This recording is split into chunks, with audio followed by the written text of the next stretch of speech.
Hello and welcome back to Lorehammer. I'm your host, Mark, and we got a fun episode of more Xenos ahead of us. Joining me to talk about all these filthy, lovely Xenos is Gerald. Yo. Hello, I'm excited to be talking about our discount covenant. And yes, I know we talked about. I know we talked about when the Tau and the Covenant came out, but I'm going to call them discount covenant for the bit. No, I'm okay with it for sure. We also got another Tau hater with us. Yo, Logan. I'm not a Tau hater. I'm a communism hater. Oh, okay. So it's really close. It's really adjacent. They're right on that border for me. Oh, man. Now I'm going to get all these messages about Tau not actually being communist. They're closer to a caste system of India and blah, blah, blah. What have you done to my inbox with Just that reply statement? with the gift of this. Oh, did someone call the Tau communist? Oh, no. Yeah. Maybe I'll try that. Normally, I get Trevor Buzak to deal with all incoming email like that, so he's pretty good at that. But yeah, dude, you can also CC me, and I'll double down on it and just be like, yeah, we're talking about Tau today. You know, Tau is basically my first army. I like to shit on them. I also like them a lot, so it's just kind of one of those things. It's a love-hate relationship whenever it comes to Xenos. Yeah, I had Tau. They were my only Xenos army. What happened to them? I didn't have time to play him, and my buddy got into him, so I've just been slowly selling him the stuff. Okay. Nice. Pro painted, eBay quality. Yeah, pro painted. They all 100% didn't look something like this when I sold them to it. Nice. Ooh. I still am seriously considering doing bionic crew at some point. Yes, I love it. Yeah, sadly, no Kroot in this episode. We're talking in the chat earlier. Hey to everyone in the chat room. They're talking about Kroot being the best, and they're going to make an appearance this episode, but no, not this. They had their own episode, buddies. Yeah, this episode, and they don't technically work for they only work for the Tau. They're not actually part of the Empire, so that's the other big distinguishing line. But this episode, we're going to be going over the Galg, the Nicassar, the Tarellian, and the Vespid. But before we do all that, just some quick housekeeping. So the Discord's a thing, over 3,000 strong, last I heard. So we're at what, 3 chapters worth of members. So let's that's see a if we fun can way to measure things. Yeah. Well, now we got to make a new goal. We got to match the Black Templars, which last I checked were like what, 6,000 strong. So there we go. That's our new goal. All right, let's get after it, boys. Yeah. We also have the Patreon. If you enjoy the show, don't forget to come join the Imperial Tithe. Go to Patreon, join Lorehammer. Ad-free version for $2.50 and a video version for $5. So pretty cheap, pretty reasonable. You get 12 episodes, if not more, a month. So you're talking, 36 hours of content for $2 and $2.50. So pretty good deal. Best deal I've heard of all day. Heck yeah. And the best part, if you pay $5, you get everything he just sold you. Plus, you get to see our beautiful faces and all the funny reactions we make when we're making fun of the Tau being communist and crying. Cry more commies. Yeah, man. And then we do some call-in guests at the end, which are always very fun. True. Yeah. I feel like I haven't done any call-ins in a minute. The episodes have been either going long or my battery's been blowing up. But I think this one's the one. Let's see if we can maybe get a call-in. But wait, right as he says that, he just cuts to black. Just yeah. And he's gone. Cool. So we're going to stick to the similar formatting I've been doing with these other Xenos. So we're going to talk, a little overview, then their appearance in biology, powers and abilities, their history, their home world, culture and beliefs, technology, military, and galactic relations. And then if they have any minis, we'll mention them, or rules, or what we think we might do. We won't go too hard on that kind of bit, but we sometimes have the odd idea, like, this would make a great count ads for this or whatever. So gonna be a fun episode. I think the first one we are doing is Galg. Oh, there's one more other little disclaimer here before we get into the Galg. The Tau Empire is a big empire. There are many different aliens that are a part of it. I do have a list here. When I chose these 4 to do in this style, this big drawn out style, it's because they had the most information on them. All these other ones, like the fucking, I don't know, the Jictrix or the Morellian. There's a bunch in here that the Kroot have that just have no information, so they didn't make it, but they do exist. So I'll give you a little rundown on all of the Tau Xenos so far, and then we'll really dive into the big four that we're talking about tonight. So the Demiurge, a faction of Leagues of Votan that supports the Tau. They got their own episode because, man, they fall into a unique little niche there themselves. Yeah. Then we got the Domatai. They contribute worm ships to the Tau fleet. The Galg, which we'll be talking about. The Greet contribute line ships and stealthers to the Tau fleet. The Guvessa, which are humans aligned with the Tau. The Herinian, and they're employed as light infantry. The Jictrax, which are voidfarers. The Kroot, we know them, we love them. They got jizzy hands.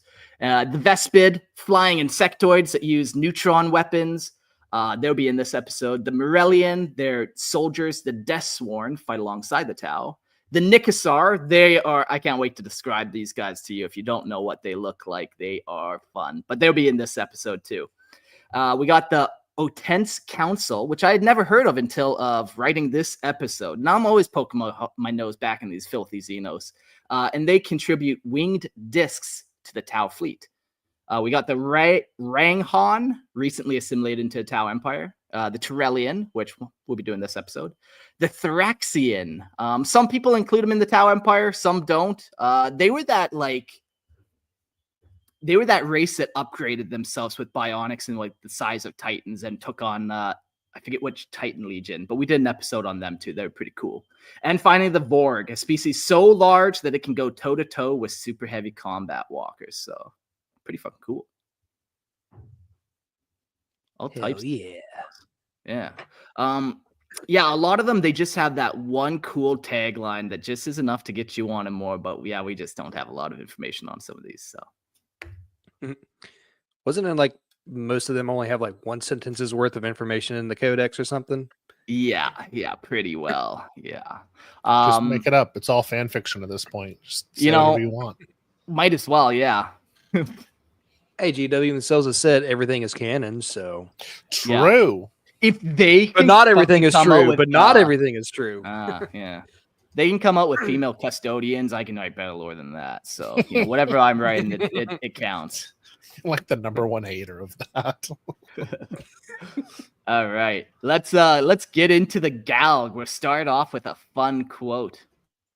What voice should I do? Also, I want to apologize to this episode's editor in advance. I almost choked on the sandwich before we got started today, so I'm going to be coughing a lot. It's still halfway down. Yep. Dude, I've been sick and coughing, and that's why I keep muting, because I'm just constantly in a perpetual, I have to cough. I have to cough. What voice should I give this guy? I'll take suggestions. Anyone in the chat? Anybody? Talk like this the whole time. I don't like it. Okay, Mark doesn't like it, so that's a no-go. I disagree. The Tau arrive at your world. Yeah. I'm gonna die if I do that. I'll do something better. Just to kind of meld that with something else. The Tau arrived at your world with a fleet. Thanks. Attack. That is the worst Inquisitor ever. Disagree. I think Inquisitor Golem over there. I think a creepy bureaucrat would sound exactly like that. I don't know whether to keep going with this for the bit or just.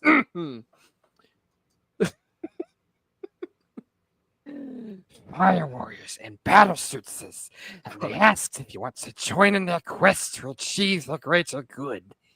Yes, precious. Well, that's the way I think it happened with the Galgs. The Galgses were clever Galgses, enough to say yes. But there's I can't do it. Yeah, that's a nightmare. I can't do it.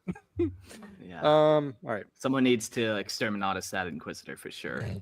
The Galgs are clever enough to say yes, but there are some records that show what happens to those worlds who say no. Sooner or later, they either say yes, with their cities burning and their soldiers rotting in their open graves, or are in no position to say anything at all. There. Nice. Yeah. Tied it up real quick. Yeah. All right. The Galg are a rare and obscure xeno species found on the fringes of the galaxy, most notably encountered as auxiliaries within the Tau Empire. Very little is known about them, even by the standards of xenological archives, and their appearances in the wider Imperium are vanishingly rare. What distinguishes them is not their strength in numbers or military dominance, but their willingness to collaborate with other races, particularly the Tau.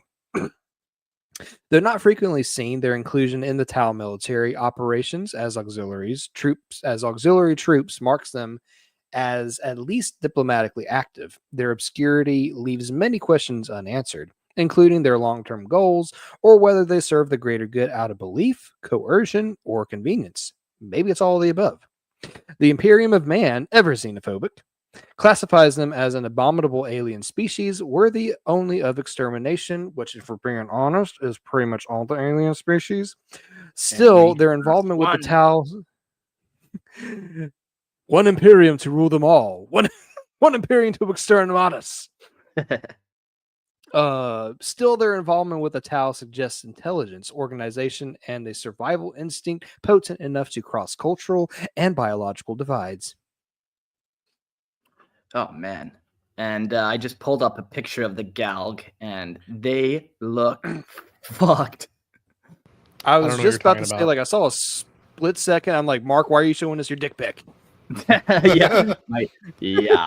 The podcast host, thinly veiled fetish right here. Oh, yeah. Don't you just want it to worm its way around you, wiggle? Basically, we're looking at like a pile of tentacles attached to a pile of tentacles. So that's pretty nice. Yeah. Their appearance and biology. The Galg are noted for their tall, serpentine physiology, making them stand out against many Xenos races, cataloged in Imperial records. Their elongated bodies resemble those of aquatic or reptilian species, and they are often depicted with multiple arms or appendages, though exact anatomical details remain scarce due to the limited direct observation. It is suggested they may be semi-aquatic, or at least comfortable in humid or water-rich environments. Their long limbs and flexible structure likely make them agile, especially in close combat or stealth scenarios. The Galg's physiology might also support sensory organs adapt to low light or atmospheric variants, although this remains speculative.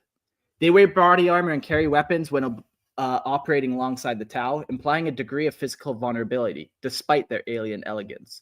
Their biology seems well suited to integrated combat roles, though few Imperial Xenos biologists have had the opportunity or desire to study a living specimen in detail. Yeah, what do you think these guys smell like? I just imagine in the folds of some of those reeking Xenos arms, it's just moldy and not good. I think Nurgle would have a good time, but I know we won't. No. Yeah, Purge is saying, is that those monster dildos use certain entertainment legal in Texas? Yeah, you see this Xenos on OnlyFans for sure getting involved. Yeah. Thought I escaped this last week. We're back. Oh my goodness. Earthworm Jim on crack. Earthworm Jim on crack. See, Another Purge agrees with me. actor. Or I guess my mic was muted, but I think they smell like an octopus, and Purge thinks they smell like fish. Yeah. Not good. Not good. What do they sound like? Is it just like plat, plat, plat, plat, plat, plat, plat, plat, plat if they're running at you? Yeah.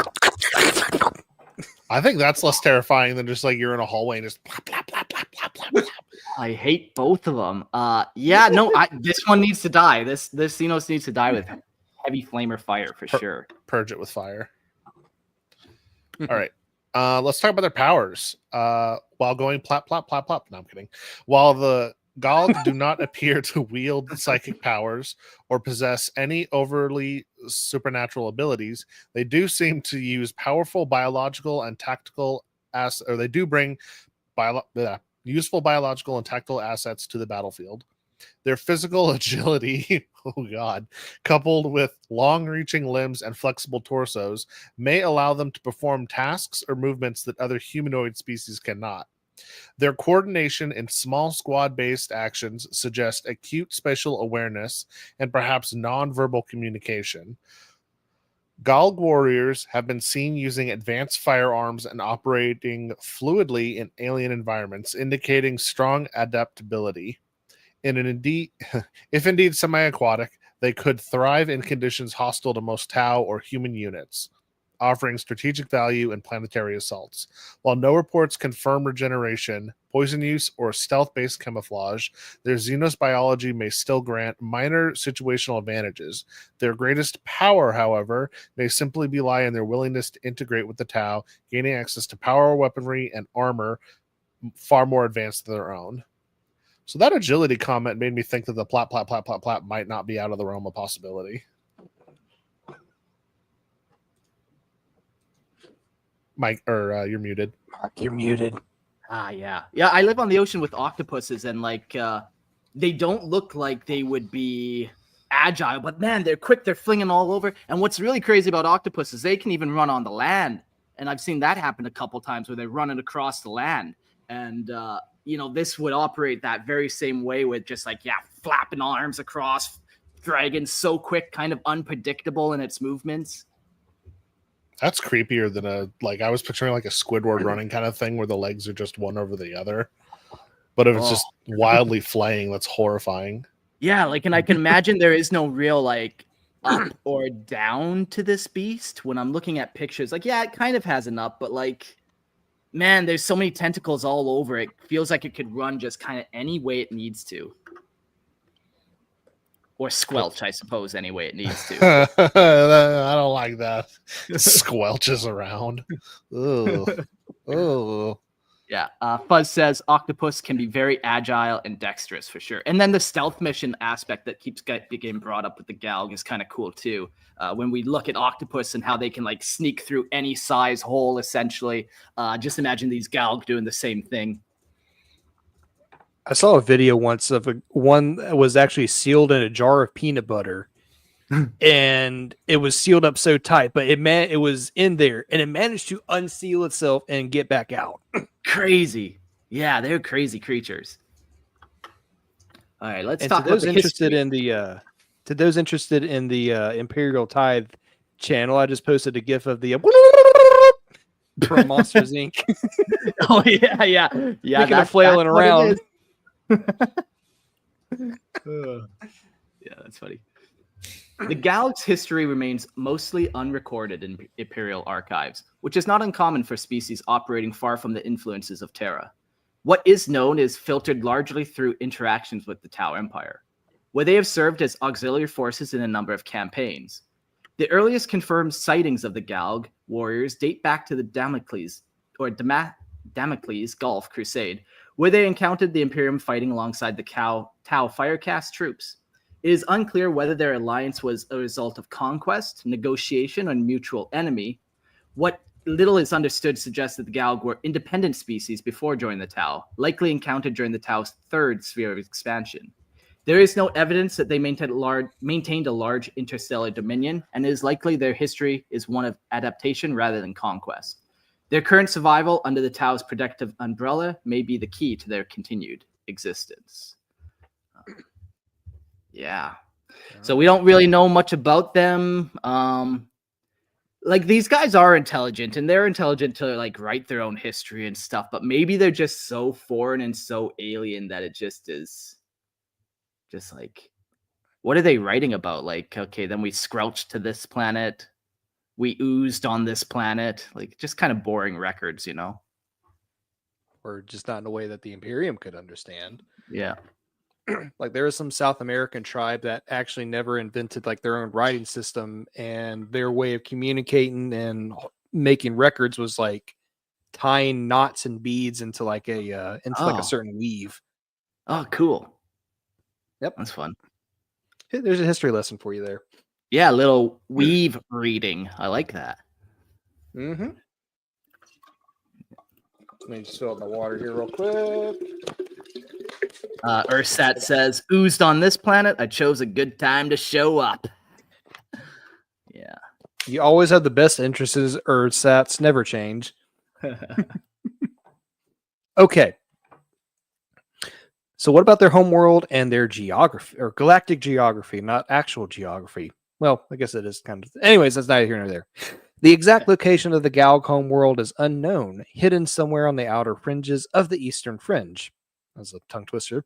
Possibly near Tau claim space, naturally. Its obscurity is due not only to what's wrong with me tonight? Its obscurity is due not only to Imperium disinterest in minor xeno species, but also the Galg's own secrecy and limited galactic presence. It is believed that their world lies in a humid or aquatic region, given the species' likely semi-aquatic physiology and serpentine build. The world may be composed of archipelagos, deep swamp jungles, or oceanic environments difficult for Tau or human colonies to exploit without aid. The fact that the Galg appear mainly as auxiliaries rather than occupying or expanding territory implies their homeworld remains stable, defended, or perhaps under the stewardship of the Tau. Unlike more nomadic species such as the Kroot, the Galg are not known to migrate across star systems independently, indicating a strong planetary route and perhaps a limited capability for space travel on their own. Yeah, it almost seemed like a couple times they've been mentioned to have like almost limited tech, or maybe a better way to say it is they rely on the Tau for the tech. So kind of this, they can't quite make their own starships. Do they even have warp travel? Like all those kind of details that you need to actually kind of get anywhere. Seems like they're pretty stationary. They're kind of squiggly. What if they're kind of like a interstellar leech? They just hop on with whatever species will take them and arm them. Yeah, maybe. I like it. Yeah. They're like the barnacle just holding on to the side of the ship, then the Tau or the Kroot have to clean every month. Somebody has to go scrape off the Galg again.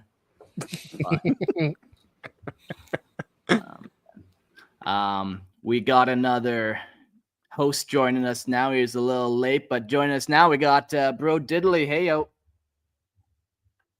Oh, he's the great and powerful.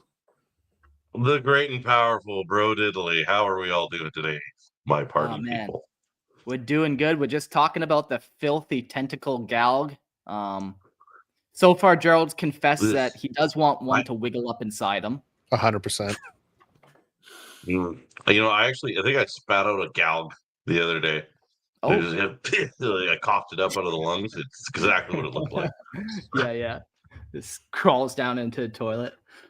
Yeah, up next about these guys is their culture and their beliefs. Due to their rarity and the limited natural or nature of the xenoanthropological records, the culture and beliefs of the Galg remain speculative. What is apparent is their openness, or at least willingness, to integrate with the Tau Empire, which suggests either a pragmatic worldview or a cultural emphasis on cooperation. Unlike fiercely independent species like the Kroot, the Galg seem to accept command structures and military hierarchy. Whether they believe in Tau philosophy of the greater good is unknown, but their behavior indicates a degree of conformity or respect for it. Some scholars theorize that their culture may revolve around communal survival or ecological harmony, based on assumptions about their biology and behavior. Others posit that it could be a ritualistic or collectivist nature. Until a captured Galg reveals such details or one speaks to a xenos diplomat, this area remains a blank spot in the Imperium's understanding. One more mystery lost in the void. Yeah. What we don't know anything about them. We know they joined the Tau Empire, and what does that say about them? Yeah, are they a weak species? Are they just inherently cooperative? We really don't know why. They're part of the Tau. Of course they're a weak species. Yeah. Minorities unite! Yeah. Hydra thought strikes again. He does every time. He's out here slandering everything that isn't Space Marines until it is. Then he'll slander them too. Yeah. Especially when Conrad Kurz is mentioned. I don't know. He's great. What are you talking about? I've never slandered Kurz in my life. Who are you? What have you done with the real? I can't believe you would Hydra say thoughts? that and just make up lies like that about me. Oh, I would say that. Because it's true. Kurz is a pansy. There we go. There it is. There it is. Now you've pissed off a lot of autistic people now. Congratulations. Mods ban Won't be the Jax. first time. I don't even see him in the It won't chat be the yet. first Just time. ban him. All right. Technology.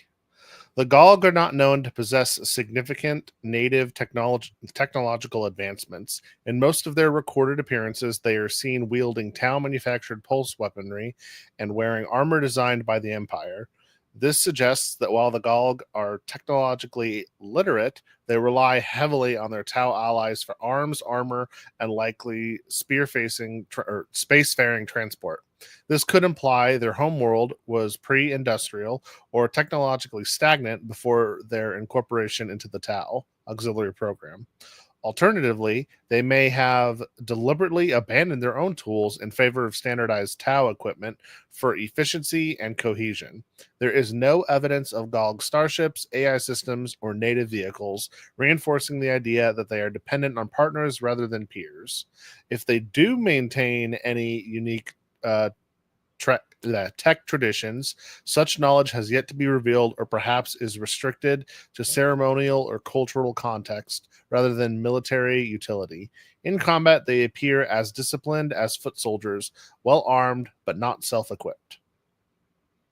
I don't know. I get a feeling wherever these people come from, it's just sticks and stones and they don't know how to do anything with metal. Like they never had a Bronze Age.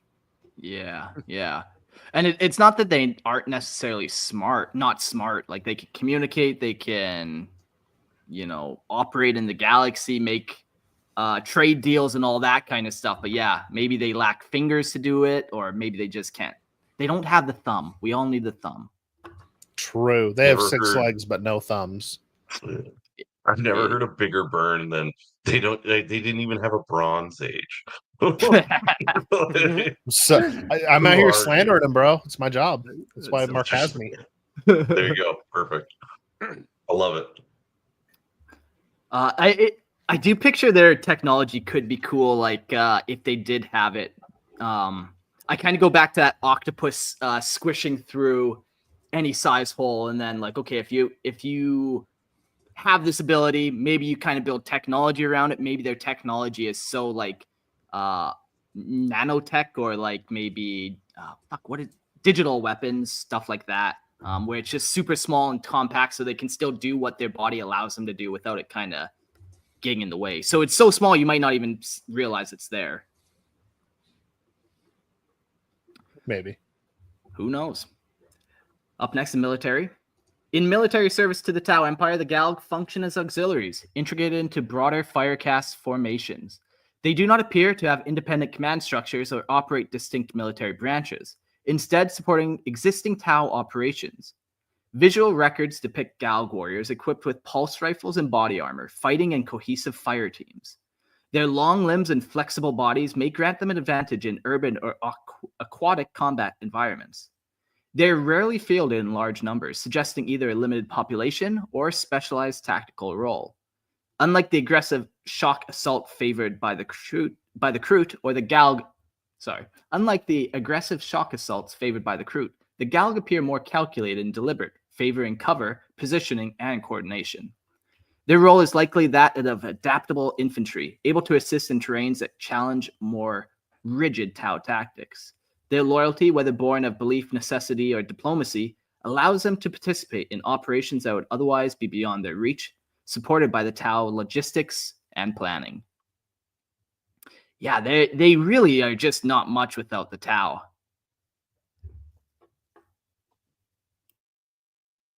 Yeah, I can see that, because that kind of also that leads to their relations with the rest of the galaxy. So the Galg's primary known relationship is with the Tau Empire, within which they serve as auxiliaries. Okay. This alliance is likely based on diplomatic contact and mutual benefit rather than conquest. The Tau prize species that can integrate peacefully and follow orders effectively, and the Galg seem to meet those criteria. Outside of the Tau, the Galg are viewed with suspicion or outright hostility. The Imperium of Man considers them heretical xenos and assigns them no rights or protections. If encountered independently, they would be exterminated, as you do, because Imperium. Other xenos factions, such as the Orcs or Tyranids, would view them simply as prey or combatants. It is unknown whether the Galg have diplomatic ties with other minor species within the Tau sphere, such as the Nicassar or the Tarellians. The joint operations may have occurred. Overall, the galactic relations are narrow and pragmatic. Their galactic relations are narrow and pragmatic, defined not by cultural outreach, but by military necessity and the protective shadow of the Tau. Yeah. Without the Tau, these guys just would probably not even make it off their planet by the sounds of it. I had this really weird image of an orc seeing this Galg, hearing a human say squid, and then they'll say, "Oi, squig! That's a nice squig! That's now a they're nice gonna- squid you got there." That's a nice big squig there." Yeah. It's a weird squig. Never seen that type of squig. When we talk about models and rules, minis and models and whatever for these guys, I was kind of thinking probably the easiest way to get a model for them would be taking like the Tyranid exocrine. I think that's the one with all like the tentacles shooting out of it. But really, you could just take some Tyranid tentacles, start slapping them onto some like a glob of green stuff. It doesn't even look like they have eyes or a mouth or like any hard features that like you couldn't do with green stuff, you know. Even like they have some spikes on their head, but maybe you just use like paper clips or toothpicks, smush them into your green stuff, you're good to go.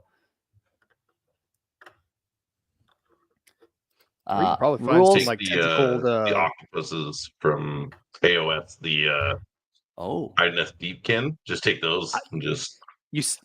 I was just about to say, you just took the words right out of my mouth, because I was just about to say that.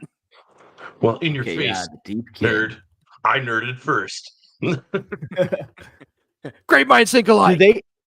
Do they have a lot of octopus models, or just that kind of one on the hero character I'm kind of thinking of? I think Got a couple. Okay. Yep, he's got one up. Okay. He's got one up. Yeah. Yeah, I'm holding one, and then that guy. That guy's fun. This guy would make a pretty good one. It's even got some of those spikes on the head. Maybe you green stuff over the eyes, you know, just to kind of smooth it out a bit. But even that, who cares? Slap on a pulse rifle, apparently. Good to go. Yeah, cool, man. Rules for them. I feel like this is the scale we would see in Kill Team. You know, I don't think we'd see them on tabletop very often. And if we do, it's just like a squad. So yeah, you'd see the Tau Empire, you know, 5,000 points of Tau Empire and 100 points of these guys. Like I don't think they're very common. It would be an interesting elite unit that, like, let's say it's super fast, because Tau aren't that fast if I remember right. And since these are agile, make them super fast and take midfield stuff. That'd be cool. Yeah. Do you picture these guys kind of being like a mix of range and close combat, or like they're just shooting? Or Since Tau don't have any close combat, I think these could fill that niche for them. Give them something. Yeah, like it would be crazy that just imagine fighting like a octopus the size of you that has a gun in one hand, a battle axe in another hand, a whip in another hand, and so on and so forth. And all of them are attacking you at the same time. It's my dreams. What are you talking about? I do that every day. Yeah. This is every day for me. Yeah. That's what I'm doing right after. I'm going to go to bed. I'm going to fight a giant octopus. Nice. I like it. You ever win? Don't worry about it. Cool. Well, that's the Galg, man. That's the Galg. There's not much to them. You know, they're kind of there. They seem like they're never going to be more than what they are now. Like, doesn't seem like they can ever outgrow the Tau. They're there. That's them. Next race we have is the Nicassar. Yeah. The Nicassar are a reclusive and mysterious xenos species allied with the Tau Empire. primarily known for their potent psychic abilities and spacefaring lifestyle. Among the first races to join the Tau during their expansionist phase, the Nicassar are valued for their willingness to serve, though their usefulness is limited by their physical frailty and warp sensitivity. They are rarely encountered by Imperial forces, as their range of movement is narrow and their motivations are often misunderstood. The Nicassar are most commonly seen as navigators or scouts in the service of the Tau, piloting their elegant Tau ships through the void. Their loyalty to the Tau is born more of convenience and mutual benefit than shared ideology. Though they remain a consistent, if minor, auxiliary race, their reliance on psychic power rather than technology makes them an anomaly in the Tau's otherwise rationalist and anti-psychotic military structure. Yeah. So these guys are Dude. very interesting. You know, whenever you have So psychic weird. and Tau kind of coming in, yeah, they're so weird, man. They're so fucking weird.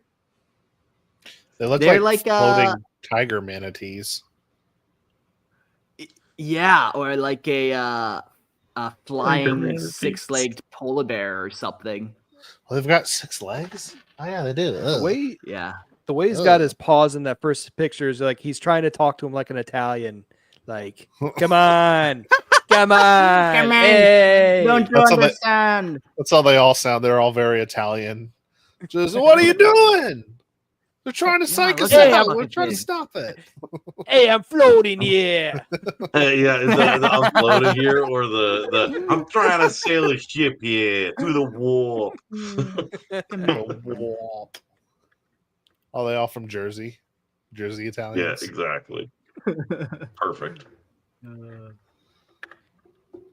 right. Let's talk about their Okay. appearance, which does not mention Jersey, unfortunately. Oh, what is that? Why do you always have new words for me to learn in here? Urson. Urson, relating It's to like, resembling bear. bears. Huh, interesting. Okay. Yeah. The Nicassar are Urson in form and often described as short, broad, and fur-covered beings that lack true limbs suited for terrestrial locomotion. They are physically weak and poorly suited for life on planetary surfaces, existing almost exclusively in the weightlessness environments of their spacecraft. With stubby limbs and round bodies, they appear lethargic and sedentary to most observers. Their biology is particularly adapted to microgravity, and they possess prehensile digits suited for manipulating tools and technology in confined shipboard spaces. Notably, their limited mobility is counterbalanced by their intense psychic activity, with the brain structures evolved to channel warp energies. Their reliance on psychic propulsion rather than mechanical engines further emphasizes the peculiar synergy between their biology and lifestyle. Their metabolism is slow, and they spend long periods in torpor or meditation, conserving energy aboard their elegant vessels. These characteristics contribute to their otherworldly contemplative aura when encountering other species. So yeah, I was right. These are bear manatee things. Yeah, they seem wise and like almost like they hold the mysteries to the universe, but they don't. But they seem like they would. I also like that they're just lethargic. They're just like, I'm so tired. I'm gonna go Stuff fly my floating ship around now. all day. That more cartoony picture that you put up also made me think of like a cracked out Appa from The Last Airbender. That's funny. Yeah, that's so absolutely. I don't know if you guys have seen it, but there's a lot of like alpha male daily routine videos going around where they wake up at 3 a.m. and dunk their face in ice water. Okay, you know what I'm talking about. I'm picturing these having like the opposite, like it's 10 a.m. and I float out of the room and I drink some water, but it's too cold, so I walk away from it. And it's and I go have a 11 nap on the a.m. couch. Yeah, it's 11 a.m. I'm gonna go nap on the couch. It's just them taking naps throughout the day. Love it. For sure. Their powers and abilities. The Nicassar are powerful latent psykers, with most of their race exhibiting some degree of psychic ability from birth. Their gifts are largely focused on telekinesis and limited precognition, allowing them to manipulate objects. Maybe somebody else read. My dogs are just barking on my deck here. They're gone. Maybe. I don't know if you guys can hear them. How's that sound? If dogs barking. Barely heard them. Didn't even notice. No, I'll keep going. Yeah. Unlike many psychic races, the Nicassar rarely display aggression through their powers. Instead, they favor subtle manipulation, shielding, or movement-based applications. Their Daos are moved entirely through their telekinetic will. Their Daos are their voidcraft. We'll get to them later. Making them among the few spacefaring species who do not rely on conventional propulsion. However, their psychic talents also make them vulnerable to the warp and susceptible to demonic influences, which restricts their interactions with many species. The Nicassar rarely engage in direct combat as their abilities are not oriented toward warfare, but in supportive and exploratory roles. They are immensely capable. Their psychic powers remain their defining and most valued trait. Yeah, so they got telekinesis, which they use to move their spacecraft among their own bodies, and a little bit of precog, so they can see the future a little bit. Pretty basic stuff there. Yeah. Yep. We don't have any polar bears that can do that, but pretty cool. I think it's a good thing that our polar bears don't do that, because if they're as aggressive as our polar bears, we'd be in trouble. I'll let you read that, then I'll say something about polar bears.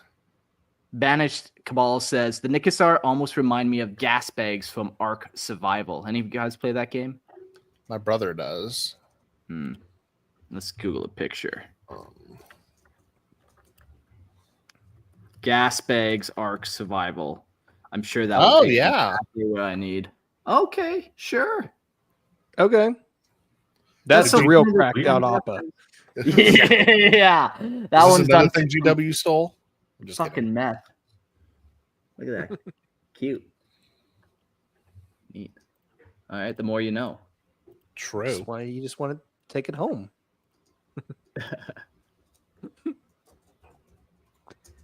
But you were going to say something about polar bears? Yeah. So I don't know if you guys know, but polar bear guard is an actual job, and it's a dude that wears a bright red uniform and has an AR-10, which is a 308 rifle, to deal with polar bears that are trying to break into compounds on the Arctic. We're going to need bigger guns if we're dealing with floating psychic polar bears. Yeah, with telekinesis that just like stop your bullets with their mind. Yeah, we're going to need actual space marines to deal with this new threat. I heard this running joke from this other podcast that I listened to, and they're talking about like when bears attack, and then they said, and then here's the guide. If it's black, fight back. If it's brown, lay down. If it's white, good night. Bye-bye. Ooh, yeah. So, if it's yellow, it's an unhappy fellow. That's the other one, because you peed on the bear then. You peed on a polar. If it's yellow, you peed on a polar bear. You're super dead. Super. Double good night. Oh man. But cracked out Appa and polar bear jokes aside, what is their history like?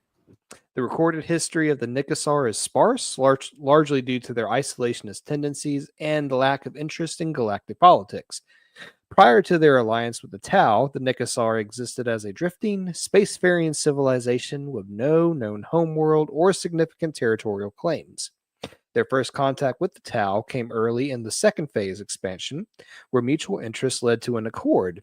The Nicassar offered their scouting fleets and exploration vehicles in exchange for protection and material support, particularly due to their vulnerability to warp entities and physical frailty. The Tau, typically averse to psykers, made a notable exception for the Nicassar, likely due to their disciplined, non-aggressive application of psychic power. Since then, the Nicassar have remained on the fringe of Tau society, serving as long-range scouts and navigators, but rarely participating in diplomacy or war. Their history is defined by more by movement and meditation than conquest.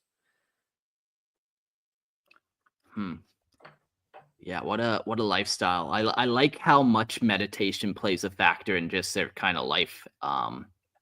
Yeah, when your whole race is psychic and constantly being assaulted by demons, yeah, you all gotta kind of be chill. You gotta have some techniques to deal with that. Float around the galaxy and just meditate, I guess. Be like one with the universe, my dude. Yeah, man. The power Just go for within. that. Yeah. Hippie bears. Grimlore said, "I've heard bear steaks are good if cooked right." I can attest that bear steaks are good on the bear. They're not very good in your mouth. I will say that. I've had bear. I've heard bears The are bear full of also gave me worms. trichinosis, so like that's never a good time. Ooh. Yeah, Ooh. I heard bears were just full of worms and they're really gross to eat. Yes and no to that. Like there's things where you can, like, if you take like a bear ham and smoke it and like do like an actual like pork ham, but like with a bear rear end, basically, it's pretty good. But like Okay. in general, not great. It's too So tough. It's too nasty. So my other Canadian friend lied to me then. Yeah. Like, Canadians are silly people. You can never trust a Canadian. yeah, I'll Don't tell you see that. those trust us. Canadians, man. They run Never. away to Don't trust Panama to us. do a podcast. Yeah, man. Never trust Canadian. Never. But, well, let's talk about their homeworld and galactic geography, and we'll see if they line up with the bears of Canada. The Nicassar have no known homeworld. Instead, they live aboard independent vessels called dhows, drifting through space in small familial or clan-based flotillas. These self-sufficient ships serve as both habitat and vehicle, allowing them to remain in constant motion. The species has long since abandoned any planetary ties, having evolved psychologically and culturally to suit the microgravity of deep space. As such, the Nicassar are more accurately described as a migratory or nomadic spacefaring people, rather than citizens of a particular system. Most Nicassar are found in the fringes of the Tau Empire, exploring uncharted systems or serving as scouts during periods of expansion. Their absence from planet-bound infrastructure means they are often overlooked by more grounded empires like the Imperium, and the presence across the galaxy is sporadic and elusive.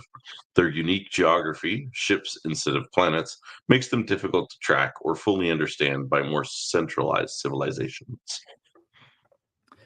Yeah, I wonder if something happened to their homeworld to kind of like it seems like the whole race abandoned the homeworld. Like it doesn't even seem like it's operational anymore. So if it was destroyed or just straight up abandoned, or who knows? Yeah, Maybe they it's a tough one. transcended their homeworld.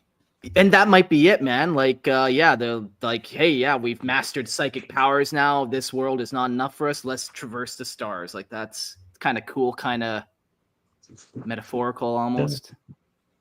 Yeah. I have Maybe a they're. feeling. Go ahead. Sorry, go ahead.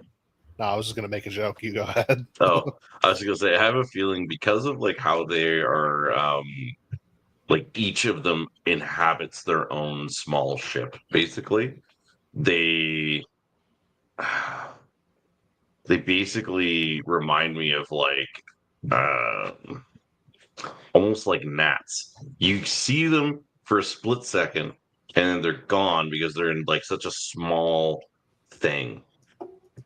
But they're always together, right? Gnats are always got like a little group of gnats together, and then you like turn your head and they're like, I don't know where they went to. Like that's just, I think that's how the Imperium and other civilizations kind of see them. Like they're there and then they're all gone. Yeah, yeah. So it's kind of like they're an odd species for sure. Yeah. Yeah, yeah.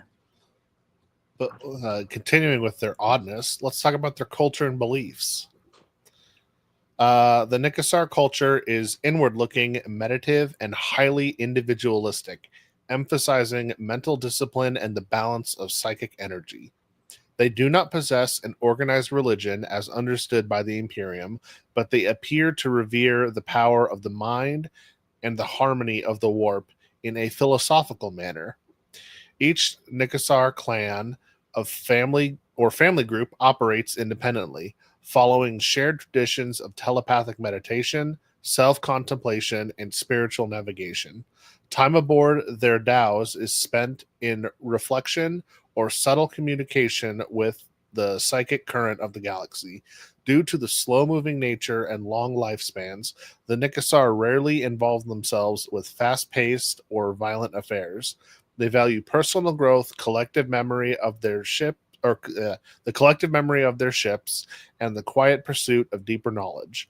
Their beliefs are often difficult for other species to parse, as they rarely verbalize them and appear disinterested in evangelism or conversion. Oh, look at the little guy.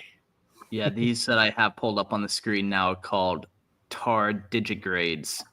Plain Jane said they reminded them. And yeah, these look like just almost the hairless version of Nicassar. They're quite bizarre. Yeah. They're also known as water bears. Water bears, yeah. Fucking strange. Again, My wife being a biologist, she loves these things. She's got a photo of one like in her room where she, Well, like her offices. yeah, they're weird. I don't like it. Look at it. It looks like this one has fingernails on it. It's fucked. And they grow up to 10 feet long. No, I'm kidding. Oh my God. And they live in your butt. No! The technology. While not technologically primitive, the Nicassar rely far more heavily on psychic phenomena than advanced machinery. Their ships, known as dhows, are relatively simple in structure, but are propelled entirely through telekinetic will. As such, they lack warp drives, thrusters, or plasma-based propulsion, instead gliding silently across the void. Internally, their vessels are designed for low-gravity living and extended isolation. With modest life support systems and limited automation, the Nicassar have little need for heavy weaponry or defensive equipment, and what few technological devices they use are often meant to amplify or support their psychic abilities. They have been granted some access to Tau technology through their alliance, though it is rarely incorporated into their traditional vessels. Their approach to technology is spiritual and minimalist, viewing it more as a means to maintain quiet existence rather than dominate the galaxy. Their blend of telepathy and machinery results in ships both elegant and alien. Yeah, cool. I'll see if I can find a picture of their ship. That's this one right here. It looks like it has a front and a back to it, but realistically, man, you're controlling that thing any which way. You want it to go up just as fast as you want it to go down. Like, it's all controlled by the mind. So it's pretty crazy that these things could really just be zipping around, like almost like your conventional UFOs where they're just kind of all over, you know? That's what I was going to say. They look like a normal UFO. Yeah. Cool. So wait, all of our UFO stories have actually been Nicassar? 100%. Yeah, the breakaway civilization was actually the polar bears that turned into the Nicassar. Oh God! Oh no! Plot twist. Plot Dun, twist. dun, dun. Oh my God. But so we've been mentioning these things before. So what exactly is a Dao voidcraft? The Nicassar Dao is a small, elegant voidcraft used exclusively by the Nicassar species for travel, habitation, and exploration. Unlike most ships in the galaxy, the Dao is not powered by engines or warp drives, but by the psychic will of its pilot. Each Dao is propelled through space using telekinetic force, allowing it to drift silently and gracefully across the stars. I don't know, man. This UFO theory is starting to make a lot more credence. These vessels are relatively small, usually only accommodating a single Nicassar or a small family unit, and are designed for life in microgravity. Internally, they are sparse and meditative, suited to the Nicassar's contemplative nature, lacking traditional weaponry or shields. Daos are not combat vessels, but they are capable of linking together into larger flotillas or attaching to Tau starships during military campaigns. They are barnacles, though physically fragile, the Dao's psychic propulsion makes it unique in the galaxy, a fusion of living will and starlight, drifting peacefully through the void on missions of exploration. Yeah, cool. Brody, did you say there's like only one Nicassar in the ship at a time? Did you kind of say that, or was that I just a believe thought? so. Yeah. No. Oh, It's what it said because it was. I'm gonna try and find it here. okay. One, either a single pilot or a small family unit is what the note said. Yeah, that's what Mm, it was. Yeah. Yep. cool. Yeah, yeah. Usually only accommodating a single Nicassar or a small family unit. There we go. Yeah, just going into that meditative isolationist kind of mentality. Interesting. Yeah. What I wouldn't want weird to talk to ships, anybody man? either if I knew what everybody was thinking. Like, I'd be like, Yeah, no, get away from me. and you're like this weird flying 8-limbed polar bear. They're always talking shit about you, and you're like, fuck. Always talking shit. Always talking shit. That's why they don't need defenses or anything like that, is because they just talk mad shit. So everybody just feels bad when they look at them. They're like, oh man, Aw. oh, they just, oh, the best burn I've ever heard in my life. I'm just gonna go away now. The Nicassars read about vicious mockery and decided to actually cast it. Yeah, vicious mockery in true form. Oh man. All right. Speaking of Lupercal their says, defenses. Oh yeah, sorry. yeah. Lupercal. Yeah, you Lupercal say it. says, it's physically propelled. I doubt it needs defenses or weapons because the thing is probably able to zigzag away from anything attacking it. And I'd imagine even the shields, they have some form of like psychic shielding, although that's not stated. I could see it happening. Yeah, that's for sure. All right, let's talk about their defenses here. Their military. Nicassar play a non-combatant or auxiliary role in Tau military operations, primarily serving as scouts, navigators, and early surveyors of systems ahead of larger expansion forces. Their DAOs are not warships in any traditional sense. They lack heavy weapons, armor, or military command structures. However, their ability to move independently and quietly makes them ideal for reconnaissance, long-range patrols, relaying information through psychic communication. Rarely, the Nicassar may use their telekinesis defensively, creating barriers or manipulating objects as weapons, but this is far from standard military practice. The Tau recognize their limitation and assign them roles suited to exploration or passive support. They are notably absent from frontline combat, not only because of their physical fragility, but also due to the Tau's careful management of psychic exposure. As auxiliaries, the Nicassar represent a unique contribution to the Tau war machine, non-violent, cerebral, and spatially aware, rather than destructive. Also, everybody keeps talking about their physical frailty. These things are huge. The big 8-armed, like 6-armed floating bears. I don't think they're that frail. I just don't. That I is funny. don't see them being frail. Yeah, like they're easily over 10 feet. All these things, like, yeah. Maybe I give it like they could just be big and fluffy, but they have no muscle, so that makes them frail. They Yeah, got I the was gonna say- chinchilla build. Yeah. Yeah, I was gonna say, I think of it like a giant squid is terrifying. A blue whale is gigantic, but as soon as you put them in gravity, they're just, blobs. yes. So I don't know, man. I'm just like, I'm looking at it. I'm like, I don't know. She doesn't seem frail. Seems like a giant 8-foot or 8-armed bear. That's what it fucking It seems like. seems practical.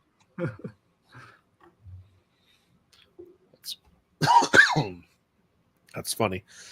All right, let's talk about their galactic relations. The Nicassar maintain few relationships outside of their alliance with the Tau Empire.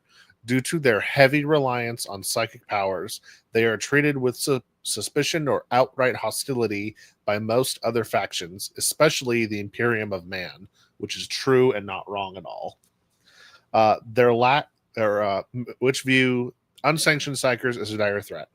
Their lack of aggression and physical presence means they are rarely the focus of xenos purges, but they are not spared from condemnation. The Eldar may regard them with distant interest, while races like the Orcs or Tyranids ignore them unless provoked. The Nicassar themselves show little interest in diplomacy beyond what is necessary to sustain their nomadic existence. Their connection to the Tau is one of mutual benefit, safe harbor and technological resources in exchange for scouting expertise. Their reserved nature, lack of expansionist behavior and refusal to engage in violence mean they are rarely embroiled in galactic conflict, existing quietly at the edge of more aggressive empires. I don't know. I feel that's kind of like they're not actually involved in the conflict, but they're doing the recon and telling them where to go and what to do and what to hit. That doesn't really feel peaceful to me. Yeah. Yeah, that's What are a you fun talking line. about? I didn't do anything.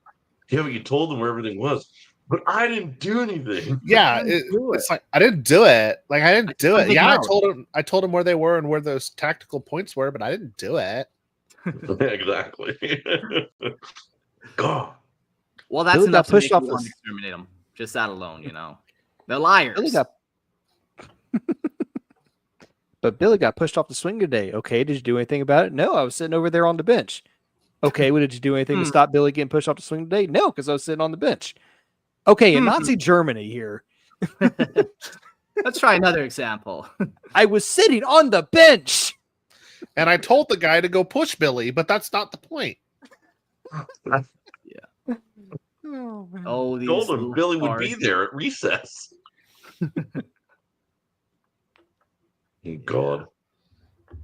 Yeah, they're kind of just they kind of they're giving out secrets of stuff, tactical points and whatever, but honestly I don't know how much really they're doing in the galaxy. I bet more of their exploration and all that kind of stuff is more guided towards like resource acquisition, like okay, let's go this direction, let's see if we can find like some planets that aren't inhabited, let's find some new resources. Or yeah, it just seems like they aren't necessarily doing the combat. Well, I know they're not doing the combat, but even like the combat scouting seems like that's more rare too. Like the Tau can find a lot of use for a race like this outside of combat. There's tons of things that the Tau are up to. Maybe even just like, okay, there's a race over there that we have not been able to communicate with yet. Like it's your turn to go try since you're psychic. Like give it a whirl.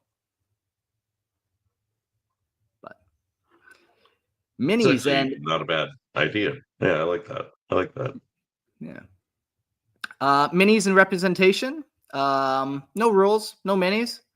If we did see them, though, we would pretty much only ever see them in Battlefleet Gothic. And I guess we do have minis for their Battlefleet Gothic Dow void ships. So that's where you would pretty much see them.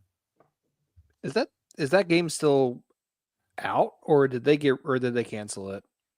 Yeah, it's canceled, and I heard that the rules are very bad. Like it's hard to get back into. They're pretty outdated, the rules. Yeah. Dang. There's a reminder that it's coming back. Ooh. I wouldn't be surprised, man. Like yeah, why not? It'd be sweet. I'd buy some for sure. Me, I would not mind collecting like a model of like a strike cruiser or something, or a battle barge. That would be awesome. Yeah. Oh, hell yeah. True scale. Yeah. All right. Up next, we have the Tarellian, or the Tarellian dog soldiers, even though they look like lizards. The overview. Tarellians are a reptilian xenos species known primarily for their intense grudge against the Imperium of Man. Once possessing a thriving interstellar civilization, they were nearly wiped out by the Imperium during the Great Crusade. Since that cataclysm, surviving Tarellians have scattered across the galaxy in mercenary warbands, seeking vengeance and survival in equal measure. Despite their scattered state, Tarellians are known to maintain strong cultural rooted in their lost civilization.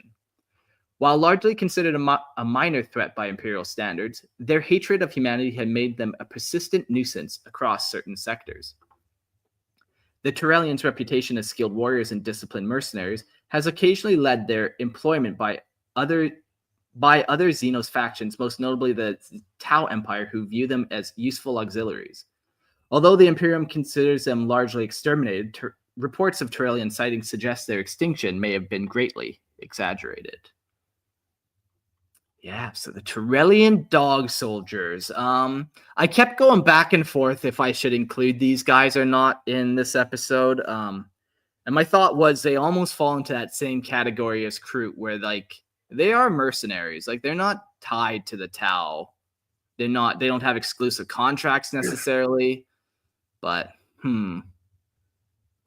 at the same time, their whole empire was destroyed, so it's not like they got much else going on anyways. So I didn't know what to quite do. So that bit or that little blurb that they have an intense hatred for humanity for what happened during the Great Crusade kind of makes me think back to, I think it was the Anulian episode, that also have an intense hatred for humanity because of what they did during the Great Crusade.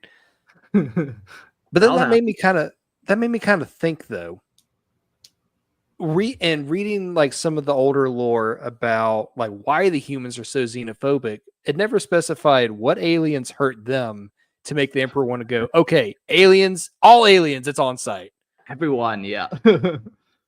It's just like, who hurt you, God Emperor? So yeah. I just think you go into the galaxy and you come across orcs and you're like, well, I've seen enough. I think murder is just going to be the standard route for all xenos. Like, whatever. yeah, I'll give them a good crumpin'. But so what do the Tarellians look like? Well, they're reptilian and they're called dogmen. Okay, let's move on to powers and abilities, Brody. Perfect. I'm kidding. I'm kidding. Tarellians are humanoid reptiles, often likened to bipedal lizards or saurian beasts. So this is like the third or fourth lizardmen in space or in 40K. There's species a lot of that them, we've for sure. There's a lot of lizardmen in 40K. So Warhammer Fantasy fans rejoice. Yeah.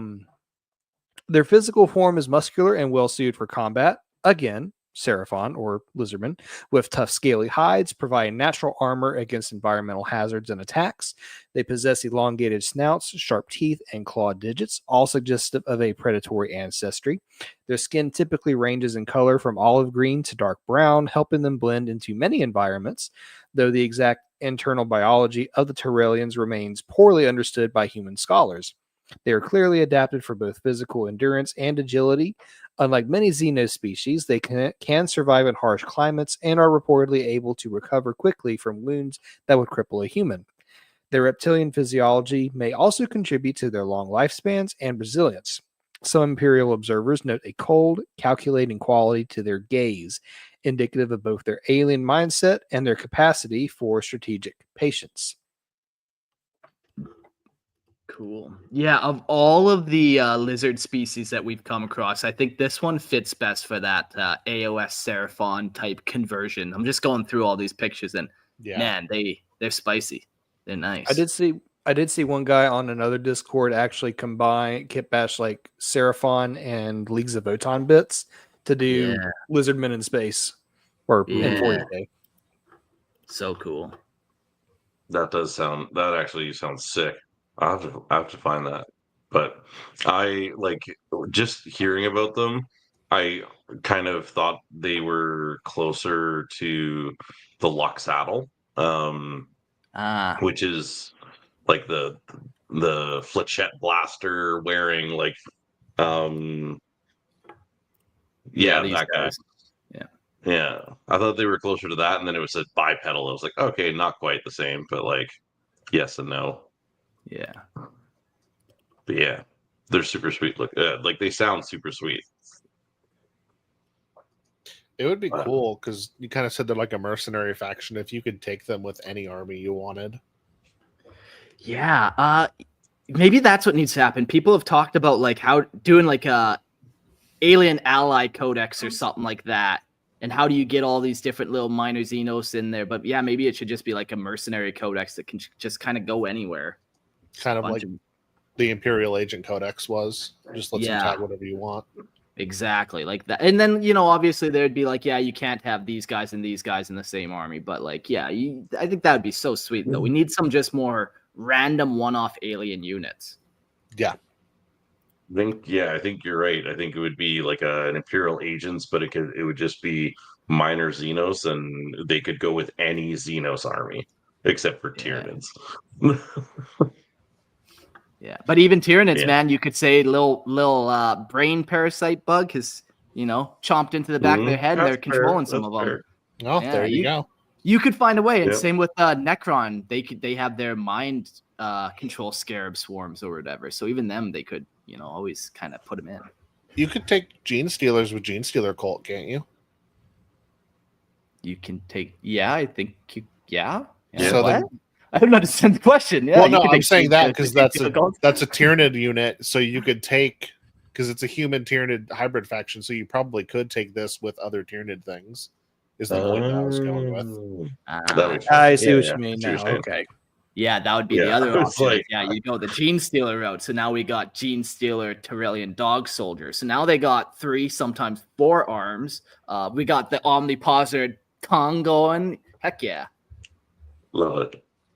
Yeah. Oh man! Speaking of what their abilities are and how they'll be acting, let's go through their powers and ability. The Tarellians are not known to possess psychic abilities or warp manipulation powers. Instead, their strengths lie in physical prowess, tactical discipline, and an inherent adaptability to different combat situations. As a species, they exhibit impressive coordination, resilience, and endurance, making them formidable soldiers even when outnumbered. Their survivalist instincts are strong, having honed these traits over centuries of displacement and warfare. While not inherently superhuman, Tarellians excel in small unit tactics and guerrilla warfare, particularly in environments that favor ambushes or hit and run tactics. They can fight with both advanced firearms and primitive weaponry, demonstrating flexibility in technology use. Furthermore, their disciplined nature allows them to function cohesively in combat, even under stress or heavy fire. Despite lacking the overt power of psykers or the technological supremacy of races like the Necrons, the Tarellians' tenacity and experience in asymmetrical warfare make them dangerous foes in prolonged engagements. I just imagine Tarellian dog soldiers running through the forests of like the jungle of Vietnam. Nice. Perfect. Kind of like the raptors from Jurassic Park, just Oh, yeah. yeah, Yikes. with guns. Raptors with guns. All of a sudden, these guys are a lot more scary. Holy fuck. Okay. Mhm. Right? Yeah. that's why they grabbed call some- them. I was gonna say that's why they call them dogs, because they bark like the raptors did in Jurassic Park. So they thought they were dogs at first. Okay. It's all coming together. I took some of those pictures of that guy who kit bashed the Seraphon and Voton models, and I posted to the Imperial Tithe channel. So they weren't meant to be Tarellian, but this is kind of making me think of it. So Yeah, those are spicy. Very cool. Hot. Got like Triceratops bot in the back and like some other type of like Bronchiosaurus bot. Fucking cool. Wow, incredible. Yeah, definitely go join our Discord and come check out these pics in the Imperial Tithe channel. Those are great. Those are sick. I love those. Yeah. So let's talk about their history. The Tarellians once commanded a powerful interstellar civilization, but their rise was crushed during the Great Crusade in the 31st millennium, as it should have been. The Imperium, under the command of the Emperor and his Primarchs, viewed the Tarellians as an unacceptable threat to human dominance and launched a devastating campaign of extermination.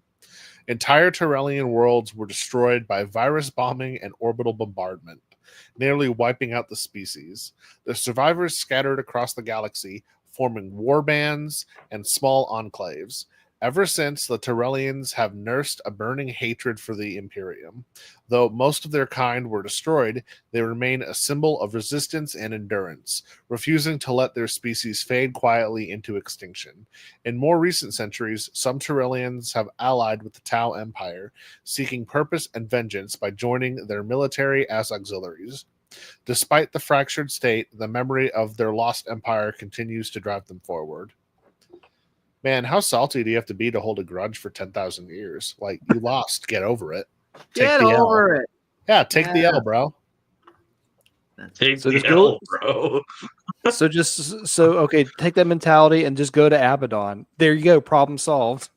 True. He needs to take the L too. He's a little salty crybaby. I don't know why people like him. Yeah, the long war isn't as cool when it's so long because you can't win. Doesn't sound as cool that way. Yeah, it's only long because you won't give up, loser. Yeah. Poor Xenos.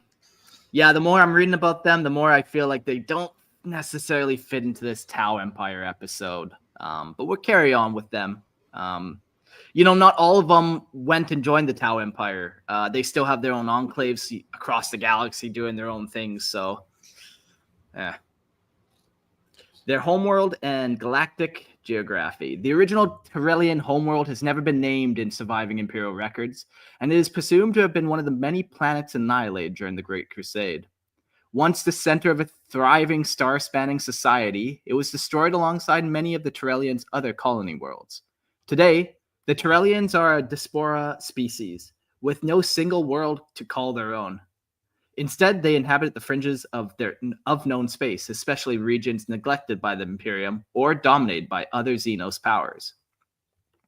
They are most often found in independent warbands or as mercenaries in Tau-controlled space. Due to their scattered existence, Tarellian groups have adapted to different planetary environments, giving rise to slight regional variations in their biology and tactics. Despite their nomadic status, they seem to maintain a cultural longing for a lost homeland, an idea that binds their far-flung people together through shared myth and memory. I like this line about they've adapted to different planetary environments. So, 40K, I mentioned this when we did the Virus, where 40K always gives you a reason to paint the creatures whatever colors you want, and this is just another nice little example of, they come in different colors. Maybe some are spotted, maybe some aren't. Maybe some are bigger, maybe some are skink size and not like the Seraphim size, but they're a little smaller, Well, now I'm just getting this image of the dwarves of Erebor with that whole diaspora and seeking a lost homeland that you're talking about. So good job, Mark. Good job. Yeah, okay. Longing for that lost homeland that they've probably never even been to. Cool. But speaking of long lost homelands, what are their cultures and beliefs? Tarellian culture is marked by a deep reverence for honor, vengeance, and the memory of their lost civilization. Their code of conduct appears to emphasize martial discipline, loyalty to kin, and the fulfillment of oaths, especially those related to vengeance against their enemies. This is striking me like discount elites from Halo, or Sangheili for those who were in the know. The true fans. Exactly. Oral traditions. Though much of their ancient culture was lost during the Imperial Purge, remnants persist in the form of war chants, tattoos, and tribal markings. Oral tradition plays a major role in their cultural continuity, with elders recounting tales of the Tarellian Empire and the crimes of humanity. Ooh. This enduring hatred for the Imperium defines much of their worldview. Despite their fragmented state, Tarellians continue to regard themselves as a proud and noble race, resisting assimilation even when employed as auxiliaries. While not overtly religious in a psychic or warp sense, they are deeply spiritual about their ancestral legacy and maintain ceremonial rites tied to battle and remembrance. It's almost like they're just huffing copium with oh no, we're not actually part of the greater good, and yet they're hired by the Tau. Come on. Consistently and regularly, yeah. It's like, we're a proud empire. We're big. We're out here. Oh yeah, where's your homeworld, Tarellian? Losers. Get virus bombed, loser. Get virus bombed. I can just picture the Tarellians sitting around in a circle, and whenever there's awkward silences or pauses in the conversation, somebody always is just like, so how about that shitty Imperium? And then they're all chatting again. They all get back on it. Oh yeah, fuck them. That's how they bond. It's all just that group hatred really brings a group together. They should join Chaos if they're so salty about it.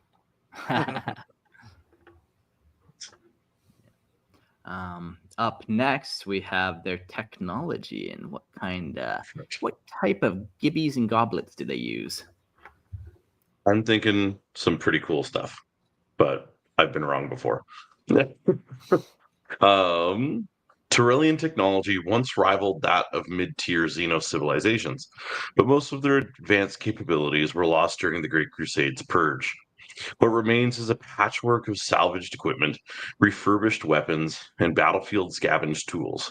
However, their technical ingenuity allows them to maintain a respectable level of functionality, despite limited resources. Tarellian weaponry includes both conventional firearms and energy-based systems. Though they also show proficiency with melee weapons, especially in ambush tactics. Their vehicles and starships are functional but rarely elegant, often built for durability and practical warfare. When serving the Tau, some Tarellians gain access to superior gear, which they incorporate seamlessly into their own war doctrine. Despite their degraded technological state, Tarellians are adept at modifying what they possess to suit new environments and missions. A testament to their adaptability, they may no longer wield the power of their old empire, but they remain far from primitive.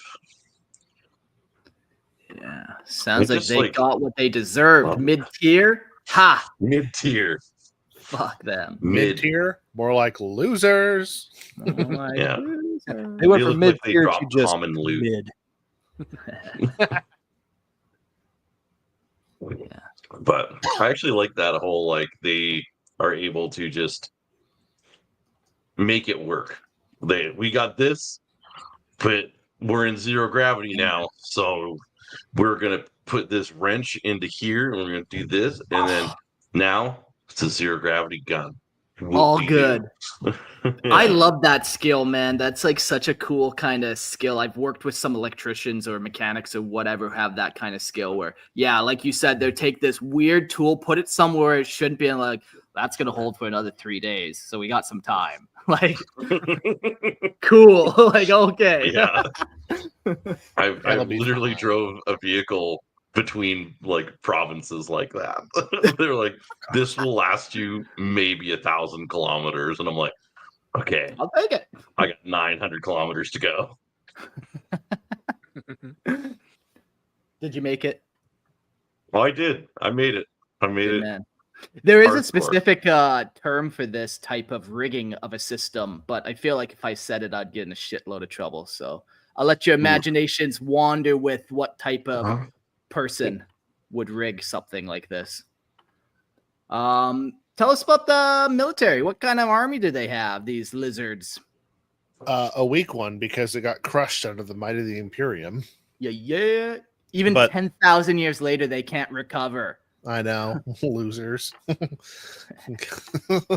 We don't even have Primarch. Well, we've got 2 Primarchs now, and they still can't beat us. Cringe. But the Tarellian military tradition is built on small unit tactics, discipline, and ruthless efficiency born of centuries of survival. Apparently not, because they didn't survive virus bombs. With no centralized empire remaining, Tarellian forces are typically organized into war bands or mercenary companies led by veteran warriors. Their military units favor mobility, coordinating assaults, and ambush strategies, particularly effective in urban or rugged environments. Tarellians are known to wield a mix of ballistic and energy-based weapons, supplemented by shock troops who fight in close combat with savage precision. Their command structures emphasize battlefield experience and honor over rank and lineage. When allied with the Tau Empire, Tarellians often serve as fast attack elements or heavy infantry, performing specialized roles the Tau cannot easily fulfill. Despite lacking the industrial power to field massive armies, Tarellian troops are feared for their tenacity, ferocity, and unwavering commitment to their mission, especially when it involves vengeance against the Imperial targets. So we're not there yet, but on the tabletop, these would be awesome for Tau to have melee units. And if you want to get super crazy, give them like reroll hits against Imperium to give them a flavorful rule. Hatred Imperium, for Yeah. sure.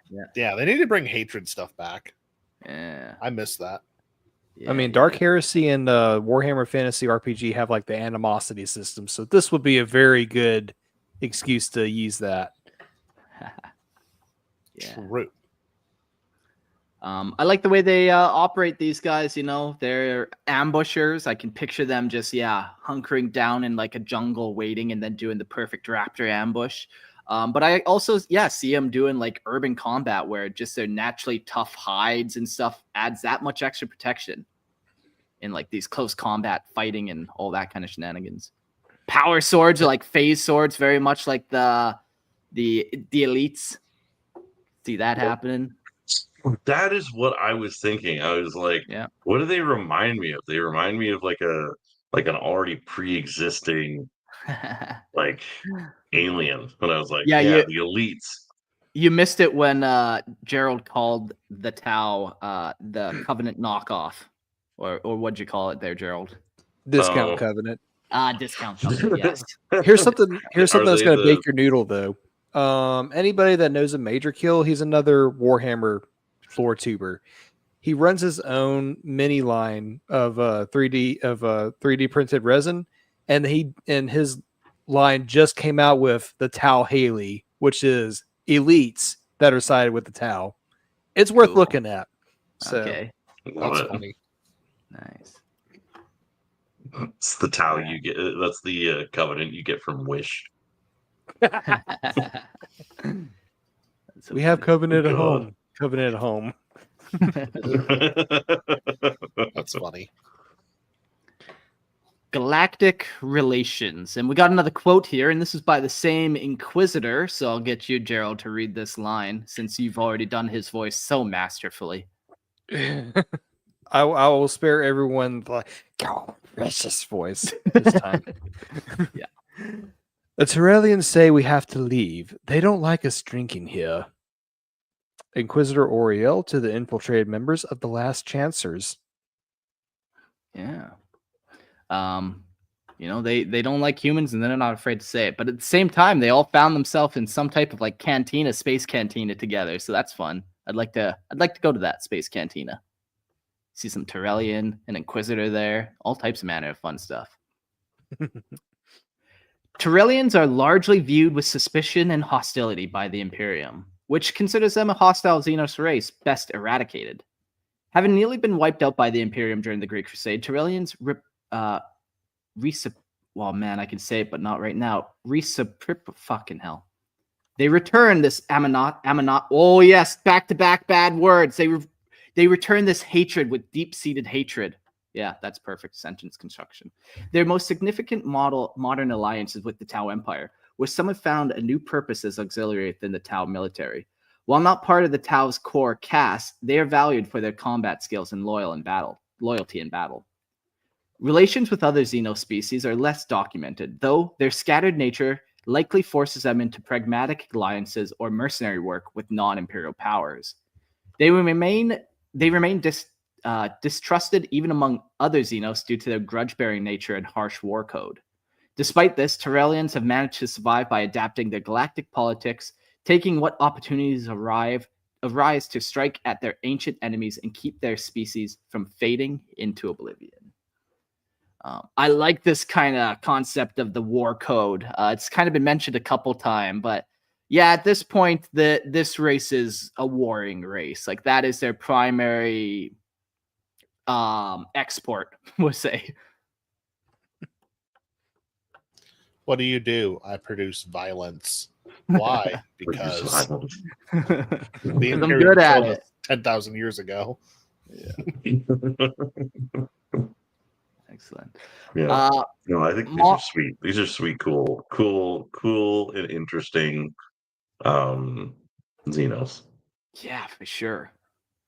Models and minis here for them and rules and stuff. Yeah, we mentioned the AOS Seraphim line mixed with some Votan. That looked really cool. But you could also mix it with Tau stuff if you were doing that route. But hey, man, you could also mix it with Eldar stuff. Maybe some Eldar hired these guys as mercenaries and now gave them some gear. Definitely Dark Eldar would do that kind of thing. So, you could have these guys you got your base model and then you slap on different war gear depending on what you're kind of up to, who you're working for.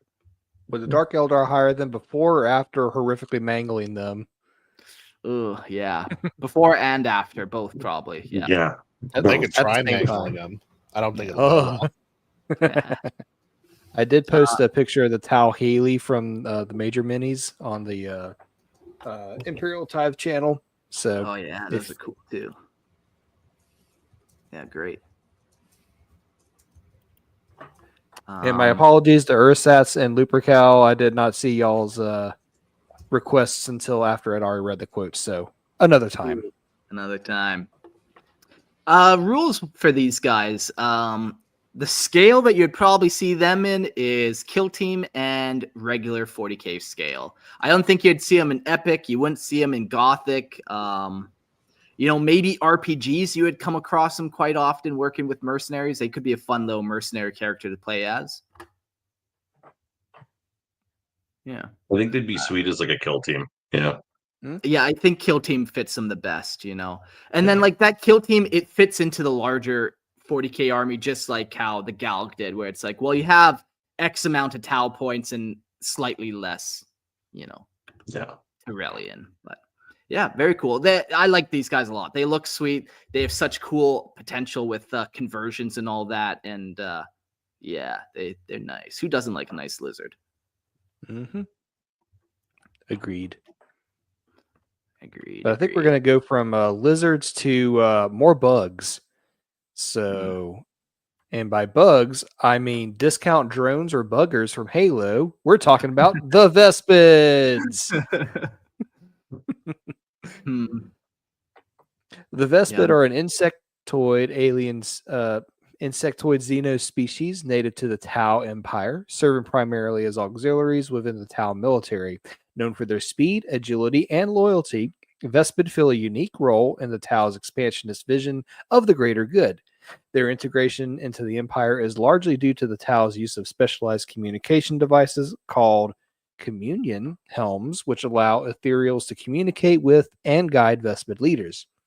Despite vast cultural and biological differences, the Vespid have proven to be effective and cooperative allies, offering the Tau Empire enhanced battlefield capabilities, particularly in difficult or vertical terrain.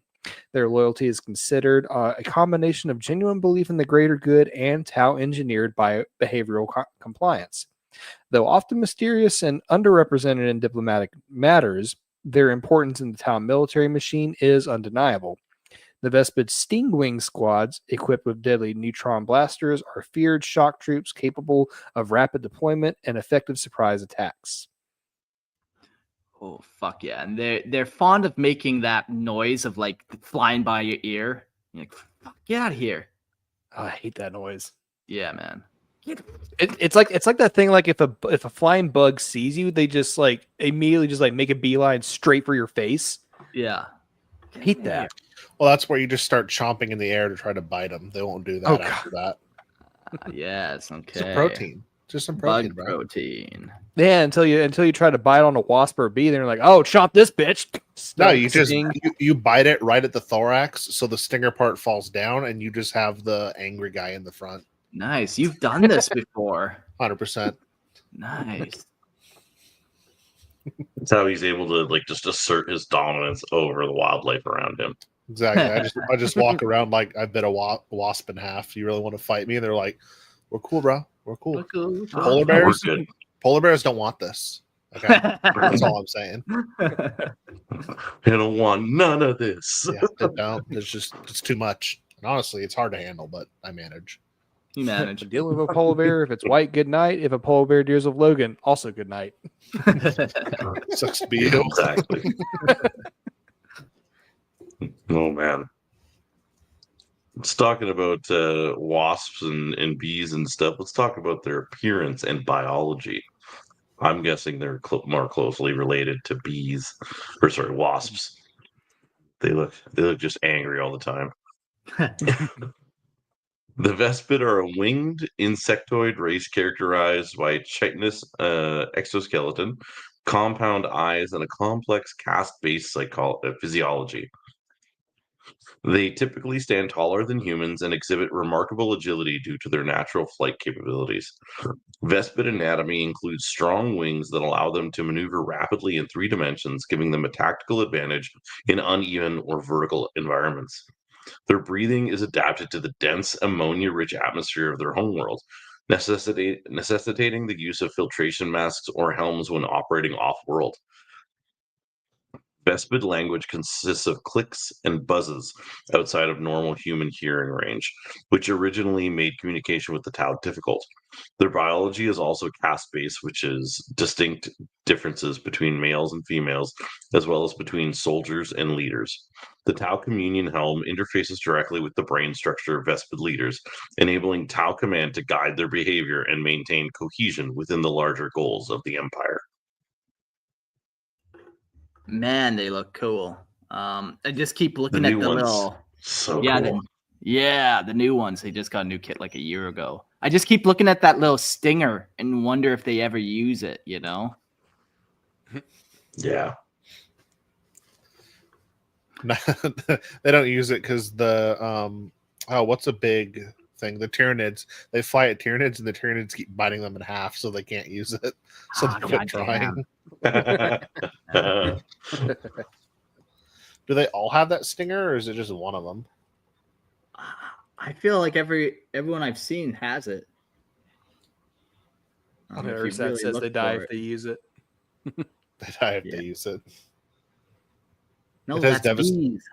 On the tabletop, it's got devastating wounds. Does 3 damage flat. Yeah. Hazardous, so it might kill them. Very cool. We just wrote B rules for 40k. I love it. Perfect. Yeah. Let's talk about their lore powers and abilities instead of the made up ones. You all might see a dog jump up next to me while I'm reading this. Heck yeah. The Vespid possess unique abilities that make them well suited to their role in the Tau Empire's military. Their most prominent trait is flight, granted by a powerful set of wings and lightweight exoskeleton, allowing them to engage in hit-and-run attacks and navigate otherwise inaccessible terrain. Their natural agility and quick reflexes provide excellent battlefield mobility, making them hard targets for enemy fire. The Vespid also possess enhanced vision through their multifaceted eyes, granting them superior situational awareness and tracking ability. In combat, Stingwings are often outfitted with neutron blasters, Tau-modified crystalline weapons capable of melting through heavy armor. These weapons are biotuned to Vespid physiology, making them difficult for other species to wield. While not psionically gifted or particularly durable, their strength lies in rapid strikes, aerial mobility, and coordination under Tau direction. The communication helm enhances their capability for battlefield cohesion, effectively translating commands and intentions from Tau leaders in real time. Cool. Oh yeah, they are wasps. Look at that.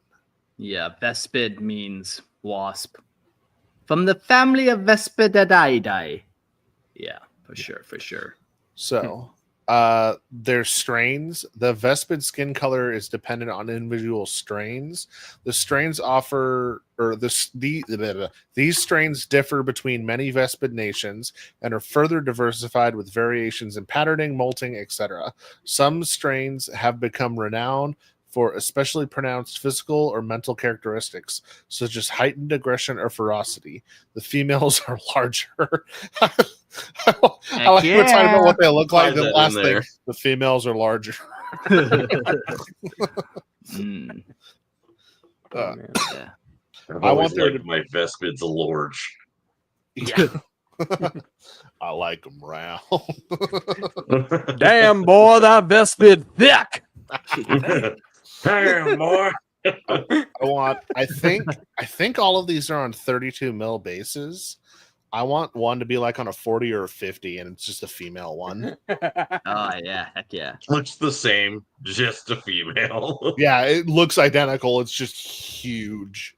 Yeah, I think they have queens and a couple other like workers and stuff like that. Like not all Stingwings become the warrior caste. Like the Stingwings is a specific warrior caste in the Vespid. So yeah, when we think about like sizes or strains, some might not have wings apparently. And yeah, some might be super large or yeah, all types. Takes all types to make a Vespid family.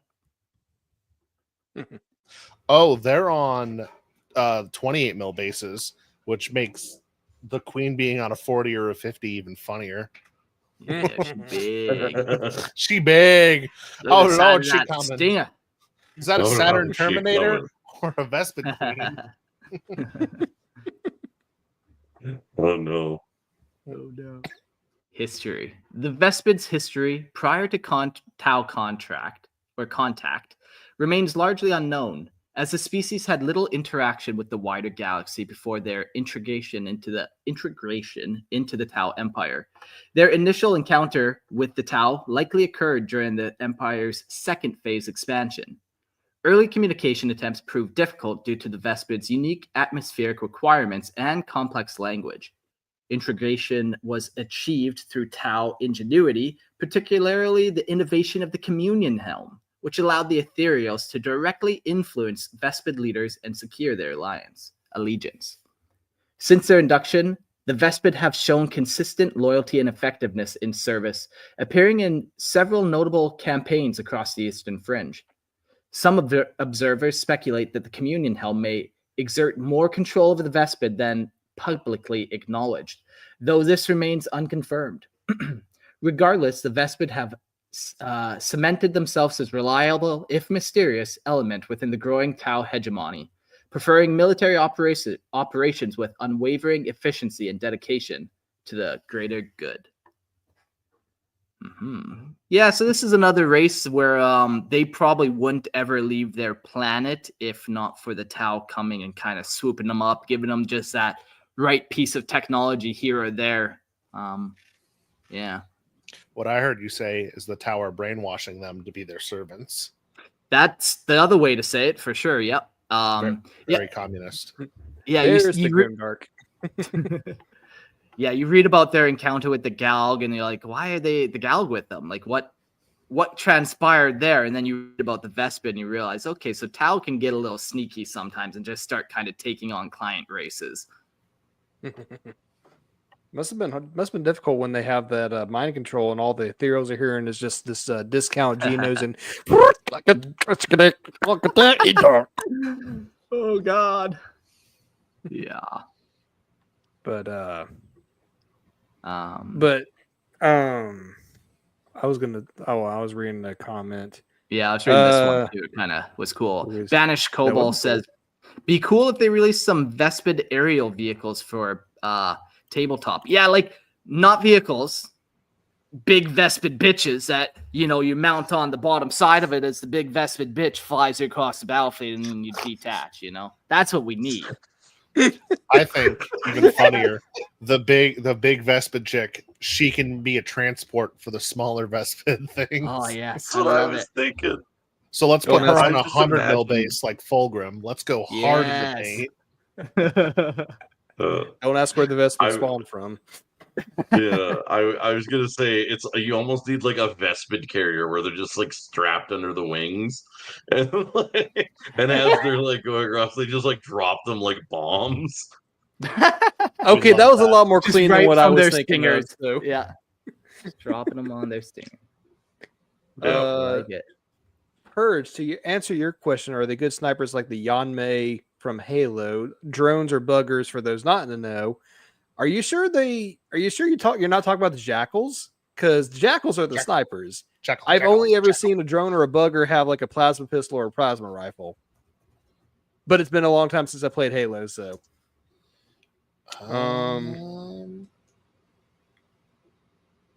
So someone that has recently played it, feel free to correct me. Full awesome. And then I like Lupercal's comment. So this episode has confirmed something for me. The races that the Tau align with are better than the Tau. Yeah. True. Yeah. So there was concept art of a sniper drone, but it was never introduced into the games. So there you go. Okay. Interesting. Okay. So yes, they are better snipers than the Yanmei because they actually have snipers. Okay. All this talk about bugs and stuff. What is the Vespid homeworld like and their galactic geography? The Vespid originate from the gas-rich world of Vespid, located on the eastern edge of the galaxy and within the sphere of Tau influence, kind of like the Tau originating from Tau. Their homeworld is characterized by dense mountainous terrain and a heavy ammonia-laden atmosphere that would be lethal to most other species. These harsh environmental conditions play a key role in shaping the Vespid evolution, favoring flight, agility, and specialized respiratory systems, of course, because their world smells like piss.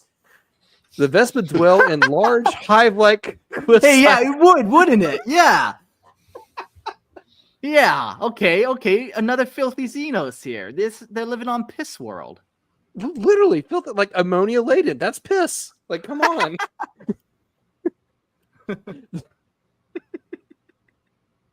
Give me a second.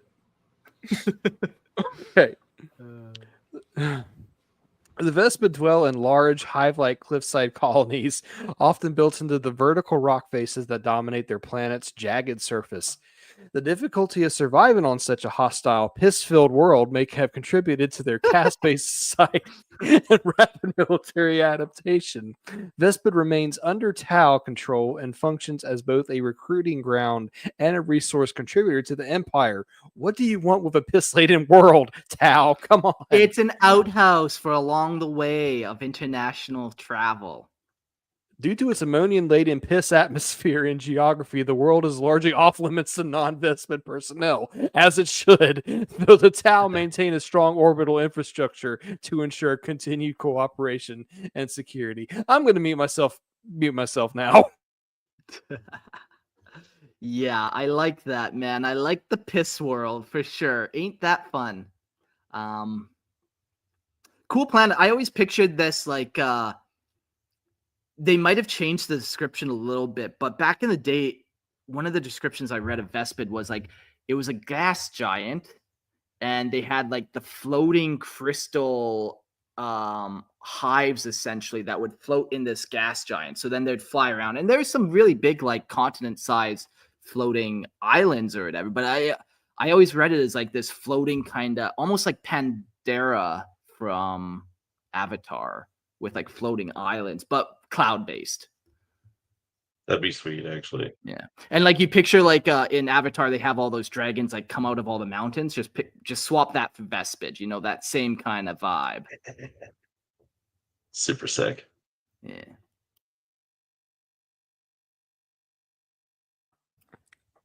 Oh, The Vespid homeworld would be perfect for those that love golden showers, says Lupercal. Chat mods, can we ban him?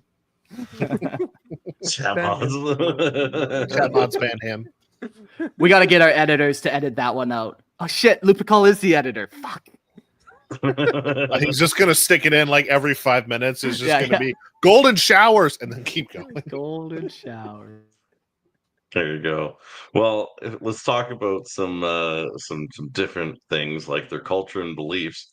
The Vespids believe in a culture of wet work. I mean, Oh, mods ban him. Ban him too. ban him too. Oh no. Gross. This is not a Nurgle episode. Oh man. Ben playing Jane too, floating bladder stones. Yeah, everyone's kidding. Chat, can I have mod? Give me mod. Mark, give me mod. Yeah. I love it. There you go. that makes a good point. No Bobby, so Loop has to step in. Ah, yes. Love it. Oh man, the culture of the Vespid is still poorly understood by outsiders, but known elements suggest a deeply hierarchical society structured around caste roles and colony allegiance. Their social cohesion is strong, and authority is centered around matriarchal or centralized leadership figures. Interpreted through the lens of Tau ethereal guidance. Before contact with the Tau, Vespid likely operated through tribal or hive-based governance, with leaders making decisions for their colony. The adoption of the Tau's greater good philosophy appears sincere among Vespid leaders, though it may be bolstered by the communion helms they wear. Ritual, honor, and duty seem central to Vespid warrior behavior, and they demonstrate high levels of discipline in coordinated action. Their communication methods, based on subsonic pulses and wing vibrations, convey complex information and social status. While the full extent of their beliefs remain a mystery, their actions suggest a culture that values unity, obedience, and collective survival over individual ambition. Yeah. Yeah. I like the way they communicate. Very cool. Very just like, yeah, just so alien, man. They're aliens of aliens. Yeah. Love it. So let's talk about their tech. Though originally considered to be technologically primitive, the Vespid have benefited significantly from the Tau technological integration. Their native tech level appears to have been relatively low, focusing on survival within their extreme environment rather than the expansion or warfare. Since joining the Tau Empire, they have been equipped with advanced Tau manufactured gear, most notably their customized neutron blasters. These weapons, derived from crystalline technologies found on Vespid itself, were enhanced by Tau engineers to produce armor-penetrating energy blasts. Their flight gear, breathing apparatuses, and communication helms are all designed by the Tau and optimized for Vespid biology. These technological additions have elevated them to a mobile strike force within the Empire. There is little evidence that the Vespid engage in independent technological development, instead relying on the Tau to provide and maintain the systems they use. Their synergy with Tau science represents one of the more successful examples of cross-species military integration in the galaxy. The real question, do we think they had a Bronze Age? No Bronze Age. No. Just the age of piss for them. They had a toilet bowl age. That's about as far as they got. They had a toilet bowl age where they started saving the piss. The bowl, toilet bowl. Don't flush. If it's yellow, let it mellow. Oh, just not on the polar bear. Oh no. No. Oh man. Yeah, they had some cool technology that was made by the Tau specifically for them. Specifically the communion helm and the neutron weapons, but I'll talk about the communion helm. Vespid communion helms are Tau manufactured masks or helmet worn by Vespid strain leaders. Even among the Tau, the technology behind the communion helm is mysterious, as the Earth caste created the device following the orders of the ethereal caste. What is known is that the Vespids view the world around them in a different way than other sentient beings, and their perspective is so far removed that they often fail to think that other species are sentient. The communion helm allows for communication between the Vespid and the Tau, although some of the Ordo Xenos theorize the helm actually attunes its wearer to the worldview of the Tau. This was kind of an interesting little trip of just how the Vespids see everything. Like, they don't even see other things as sentient potentially. Like, does that mean that they maybe aren't sentient? Like, it's not in their mind. They're just like a hive mind, maybe. Like, Very interesting, but very sus with that last sentence was just like the helm actually attunes its wearer to the worldview of the Tau. Yeah. Convenient. Trust it. Don't trust it. Sus. Was it Tau or the Forerunner tech's reverse engineered? It was the Forerunner tech that was reverse engineered by the Covenant, but not to a good degree as the humans did. To answer your question, Purge. But speaking of reverse engineered technology, and Mark just mentioned their neutron weapons, so that's what I'm going to go over. Neutron weapons are a unique combination of Tau and Vespid technologies. At the heart of neutron weapons are a unique crystal found on the Vespid homeworld. Hopefully one that does not smell like piss. The crystal is energetic and unstable, but can be modulated by the vibrations of Vespid's wings. The crystal is mounted in a case designed by the Tau that projects neutrons through the crystal. This combination makes neutron weapons some of the most lethal weapons of their size. Its neutron blast is so powerful that it can easily punch through most armor. The weapon also has the added safety feature of only being able to be fired by a Vespid. Other creatures cannot modulate the crystal. So, in Custodius terms, this makes me think of a... just like any of their weapons, which are like gene coded to them. Yeah, except it's not gene coded. Like, yeah, very similar concept of locked weapons. But these guys, I believe it has to do with the beating of their wings and the pulses or whatever helps modulate this. I'm not a science guy. You've heard me say it before. I don't know space physics, but that's kind of what I gathered from it. Interesting. And of course, there are variations of it, which is a neutron blaster, the most common version, the Sting, which is like your one-handed pistol version, the rail rifle, the grenade launcher, and the grenade. So, yeah, cool. Fun guns. I've used these guys before on tabletop. I've kind of always liked this this high AP. You know, you always play in Space Marines. Every time you play a tabletop, you play in Space Marines, even if you're a Space Marine. So you got to have that AP3. So the Vespid will always sweet.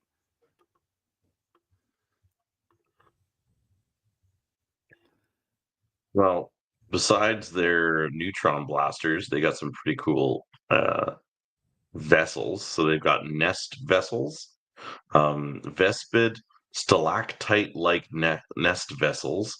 Dude, God, you're trying to trip me up, I swear. Are the primary means by which the Vespid species travel through space. Serving as both spacecraft and mobile hive colonies, these ships are uniquely adapted to sustain the dense, ammonia-rich atmosphere of Vespid Prime, making them inhospitable to most other species.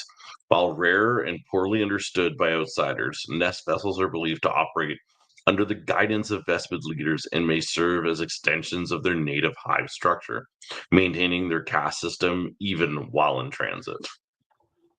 Cool. All I can just imagine is just like a long, sharp rock it's floating through space with an engine on it. Yeah, like this is how I pictured their planet. Like these stalactite like structures that are just floating in their gas planet. And eventually, every now and again, one might escape the orbit of the planet, and then they strap weapon or engines on it, like you said, and then fly it around. So they kind of take like a piece of their homeworld and start flying around with it, essentially. I know they want me to go to war, but man, I really just want to take my house with me. I'm a homebody. What can I say? I'm a home. I don't know why. I know this isn't what it was going for, but my brain thought of like what they do in the shadows, where the vampire always has to have a little bit of the dirt from his homeland in his coffin or under him. Yeah, exactly. Otherwise, their guns don't work. You know? Yeah, exactly. The Vespid are just like, here's my sack of dirt from my nest. The chat is loving all the piss shenanigans. They're talking about Vespid's grenades just being a capsule full of piss. It's all piss coated. The heavier the stream, the bigger the weapon you get. So they have the piss-coated weaponry sounds hilarious. Piss-coated weaponry. Chat is so gross. You accidentally piss on the wrong crystal and you accidentally launch the ship. Oh man, I love it. Man. Gross. Oh boy. Sorry. Don't cross the streams.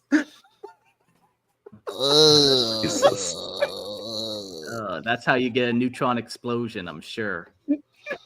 I'm sorry. I thought this was a Warhammer podcast. I didn't know it was all piss play.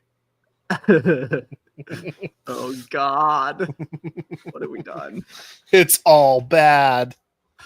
Poor Gerald is dying over there. Yeah. Audio listeners, you can't see. Gerald's lights are off. He's leaning back, covering his face, just trying to self-soothe right now. He's red. He's red in the face, chat. Man. Oh man. That last one broke me. Congratulations, Ursats. Don't cross the streams. Oh no. I've got a quote to start my section, and I'm glad I read who this was first, because I thought it was like one of the Vespids or something, so I was going to do a really weird voice. I'm like, oh, wait a minute. How do I want to do this? Man, as long as it's not your sexy Conrad Kurz voice, any other voice is going to be good coming out of you. Watch the flank for these xenos, my brothers, for death is heralded by the sound of their wings. Scout Sergeant Morphidius of the Brazen Claws. Oh my God. that was a Space Marine, huh? Yeah. Yeah. He's only a Scout Sergeant. He doesn't have that bass in his voice that a power armor wearer user gets. There you go. Yeah, you know, when he becomes a real Space Marine in real armor, then he can go, brothers, and he can sound like that. He has to earn that right. It's part of their their voice getting deeper is part of the augmentation process when they become a real Astartes. Yeah, well, I guess if you're a Space Marine scout, you might literally just be a 13-year-old punk ass kid with a bolter. So your Dude, voice that might like be like that. yeah, 7 foot tall 13-year-olds. Let's get him, guys. Get 'em. We're I'm gonna a real Astartes. Oh, I'm a Let's real go shoot him with the Astartes. buffers. Oh my god. For the Emperor. God, we went Disney coded. Never go Disney coded. Just stay piss Oh coded. no. Hey, All I Goofy, can think take these about stupid. is- all I can think about after Logan said all that was just like he sounded like Ginger from Shrek. Gingerbread Man. Oh, Yeah. Oh my yeah. gumdrop buttons. Not the gumdrop buttons. Do you Oh know? no. Do you know the Vespid man? Do you know the ethereal? He The lives on ethereal. Pissy Lane. The ethereals. The ethereals. Oh god. All right. So that's been 5 minutes after I've read a quote. my section. In the Tau military hierarchy, Vespids function as an elite shock troops and rapid response units. Known collectively as the Vespid Stingwings, their warriors serve in specialized auxiliaries and formations, deployed for speed, flanking maneuvers, and urban or vertical combat scenarios where flight capabilities give them an edge. And I almost started to laugh there because their names are Vespid Stingwings. So it's like Wasp, Stingy, Fly is their name. Yeah, okay, that is pretty dumb. I like it. It's so on the head. Like, I didn't know Vespid was related to Wasp. So I'm like, oh, that's kind of cool. No, their name is Wasp, Stabby, Fly. That's silly. Less adjectives, please, next time when naming. Right? Just Alien McXenoface. Just call it that. All right. Armed with the powerful neutron blasters, Vespid squads are capable of piercing Space Marine armor, fake news, and neutralizing hundreds of targets with precision, also fake news. Their battlefield presence is often sudden and overwhelming as they descend from above or sweep across the terrain, inaccessible to more ground units. They operate in small, tightly coordinated groups under the direction of Tau command structures, facilitated by the communication helms that link Vespid leaders to Tau strategists.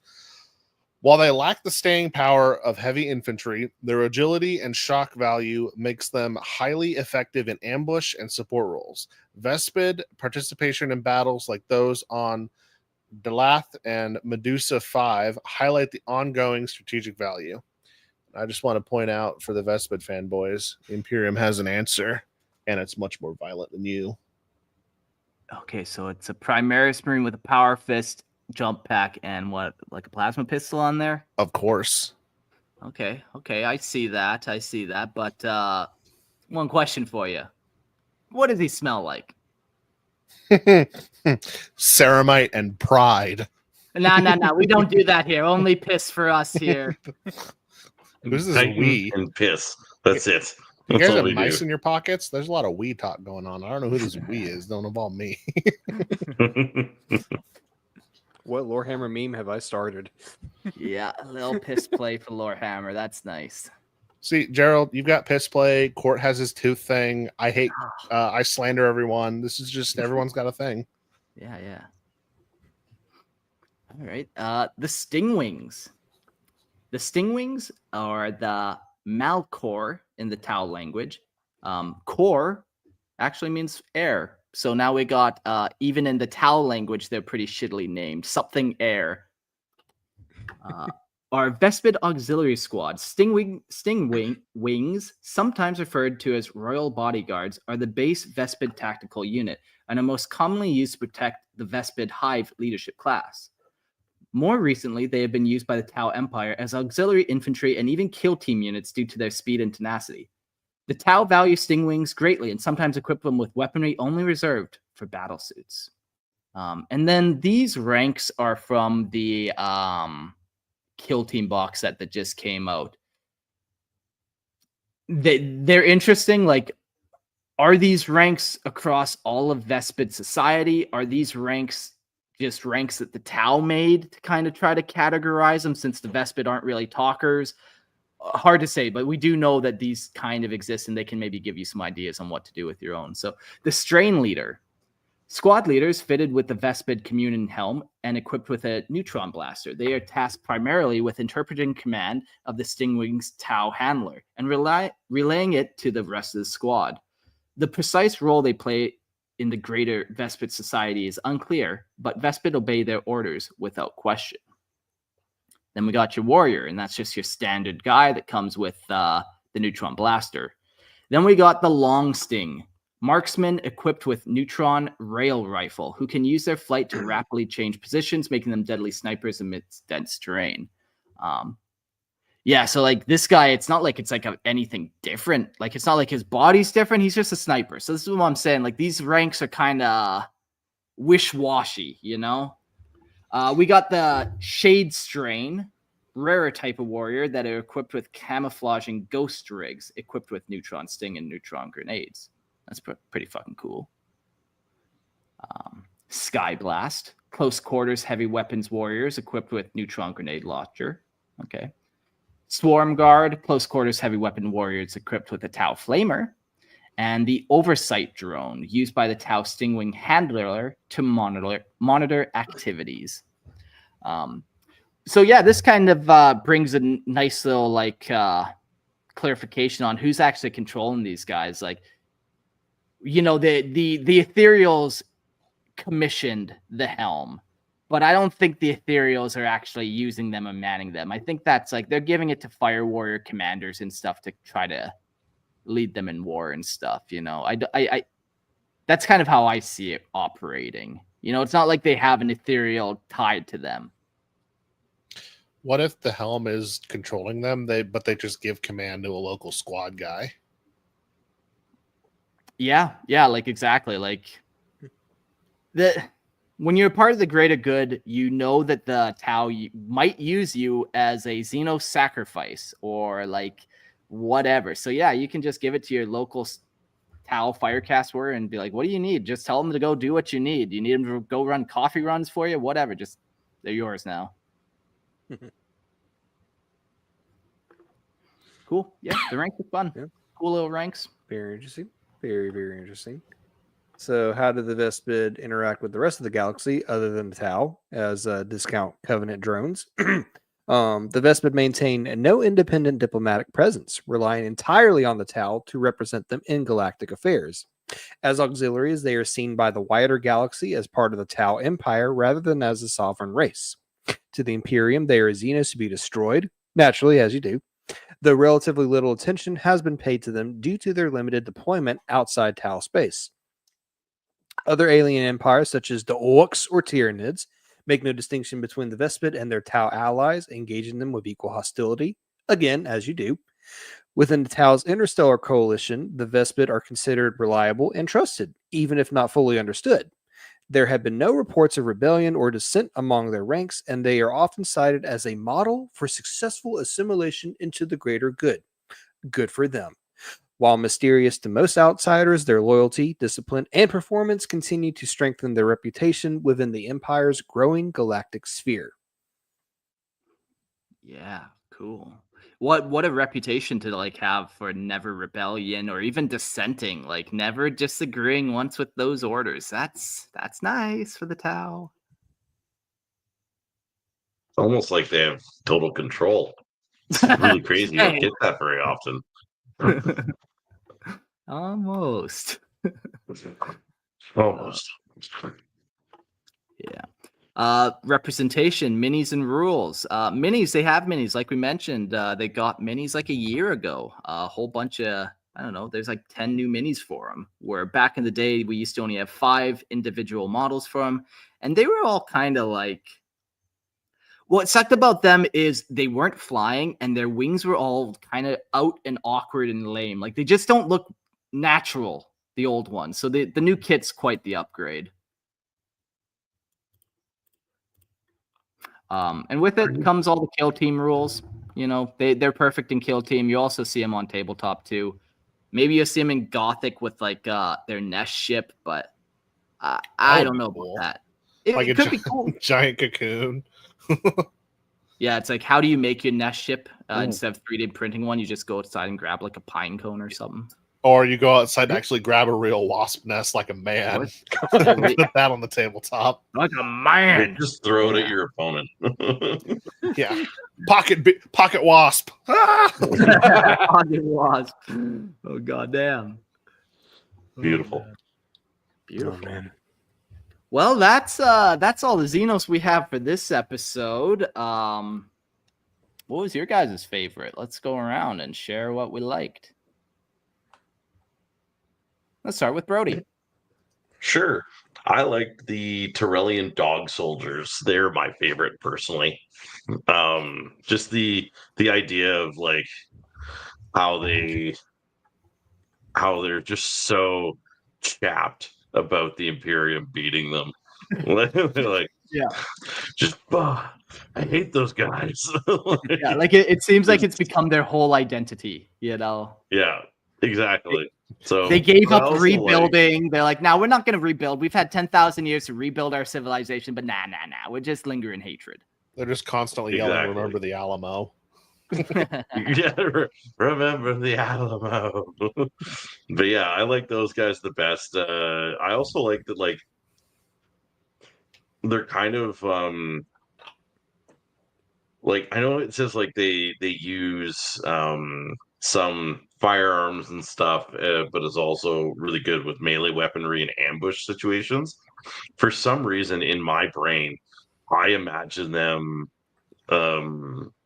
with like short range devastation style weapons, like shotguns and like really, or just like really large caliber slug throwers that are just like maybe really crude, but really powerful, and then also having giant machetes or axes or clubs and stuff that they use as well. Yeah, and I can picture them like upgrading their body too. So it's like on their wrists, maybe they have like sharpened claws a little bit, or their tail they add like a bald mace on it, or oh, sick. Yeah, exactly, stuff like that. And also, like, when I think reptiles and ambushes, I think of them dropping from like, they're like on the roof and they just like drop down, and like they don't come from like the sides or like just above or whatever. They literally come from all angles. They like punch up through like the sewers and stuff when they're in like an urban area. So yeah, I don't know. That's what I like those guys. My favorite. yeah, fun vibe for sure. Fun vibe. Mhm. Logan, what about you? Which one spoke to you? You know, I always liked the Vespids. I've always liked the look of them. And I wish, like, for all of these, we came up with cool ways they could be used on the tabletop. And the Vespids are a good example of them. I just think GW needs to be willing to, like, diversify. Like, the Orcs have 1 billion different units. Why can't the Tau have 1 billion different auxiliary units? Like, that would be such a cooler faction and played a lot more if they just did stuff other than, oh, they shoot a lot. Okay, but there's cooler stuff. Let's bring more of it in, please. Yeah. Yeah, it's like the Tau, they get shooting and that's all. They're missing out on psychic. Usually they miss out on movement because if you move, then you don't get a shoot. Like they need some more stuff going on. Yeah, they just buffed them though, like a lot with the latest balanced data slate.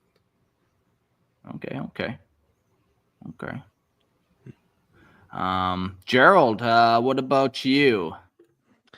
I would say, as much as I like the Tarellians, because I do like my lizard crocodile factions, I might actually go with the Vespid on this one, because they do seem pretty cool and interesting and a lot more fleshed out as other than the Kroot, as far as auxiliary species. And I know I will continually make the joke about how their discount Covenant, but the Vespid actually seem a lot cooler than the drones from Halo, because they actually do more than just fly around like little shits that shoot you with plasma pistols. So, Yeah. Right. So in summary, the Tau are Timu Covenant with piss play and tentacle dildos, and the Imperium is just kink shaming them. So that's your statement there, Gerald? Those Maybe your not token demons? maybe not the piss play and the tentacle dildos, but yeah, they are Tower still discount Covenant to me. But you know what?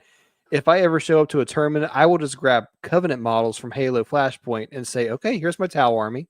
Here we go. New Xenos. New Warp Rift opened. What kind of Xenos came through? Ooh. As for me, I think I'm going to go with the Tarellian dog soldiers. So cool. They're so cool, and just the fact that you could build such a fun army with them so easily. I think that's kind of the building aspect of them would be so fun, man, for sure. Mm-hmm. Great lore as well, fun. But yeah, that building. Cool. Well, that's an episode of Lorehammer, I suppose. It's already getting late. I guess no call-ins today. We tried. Yeah, we tried.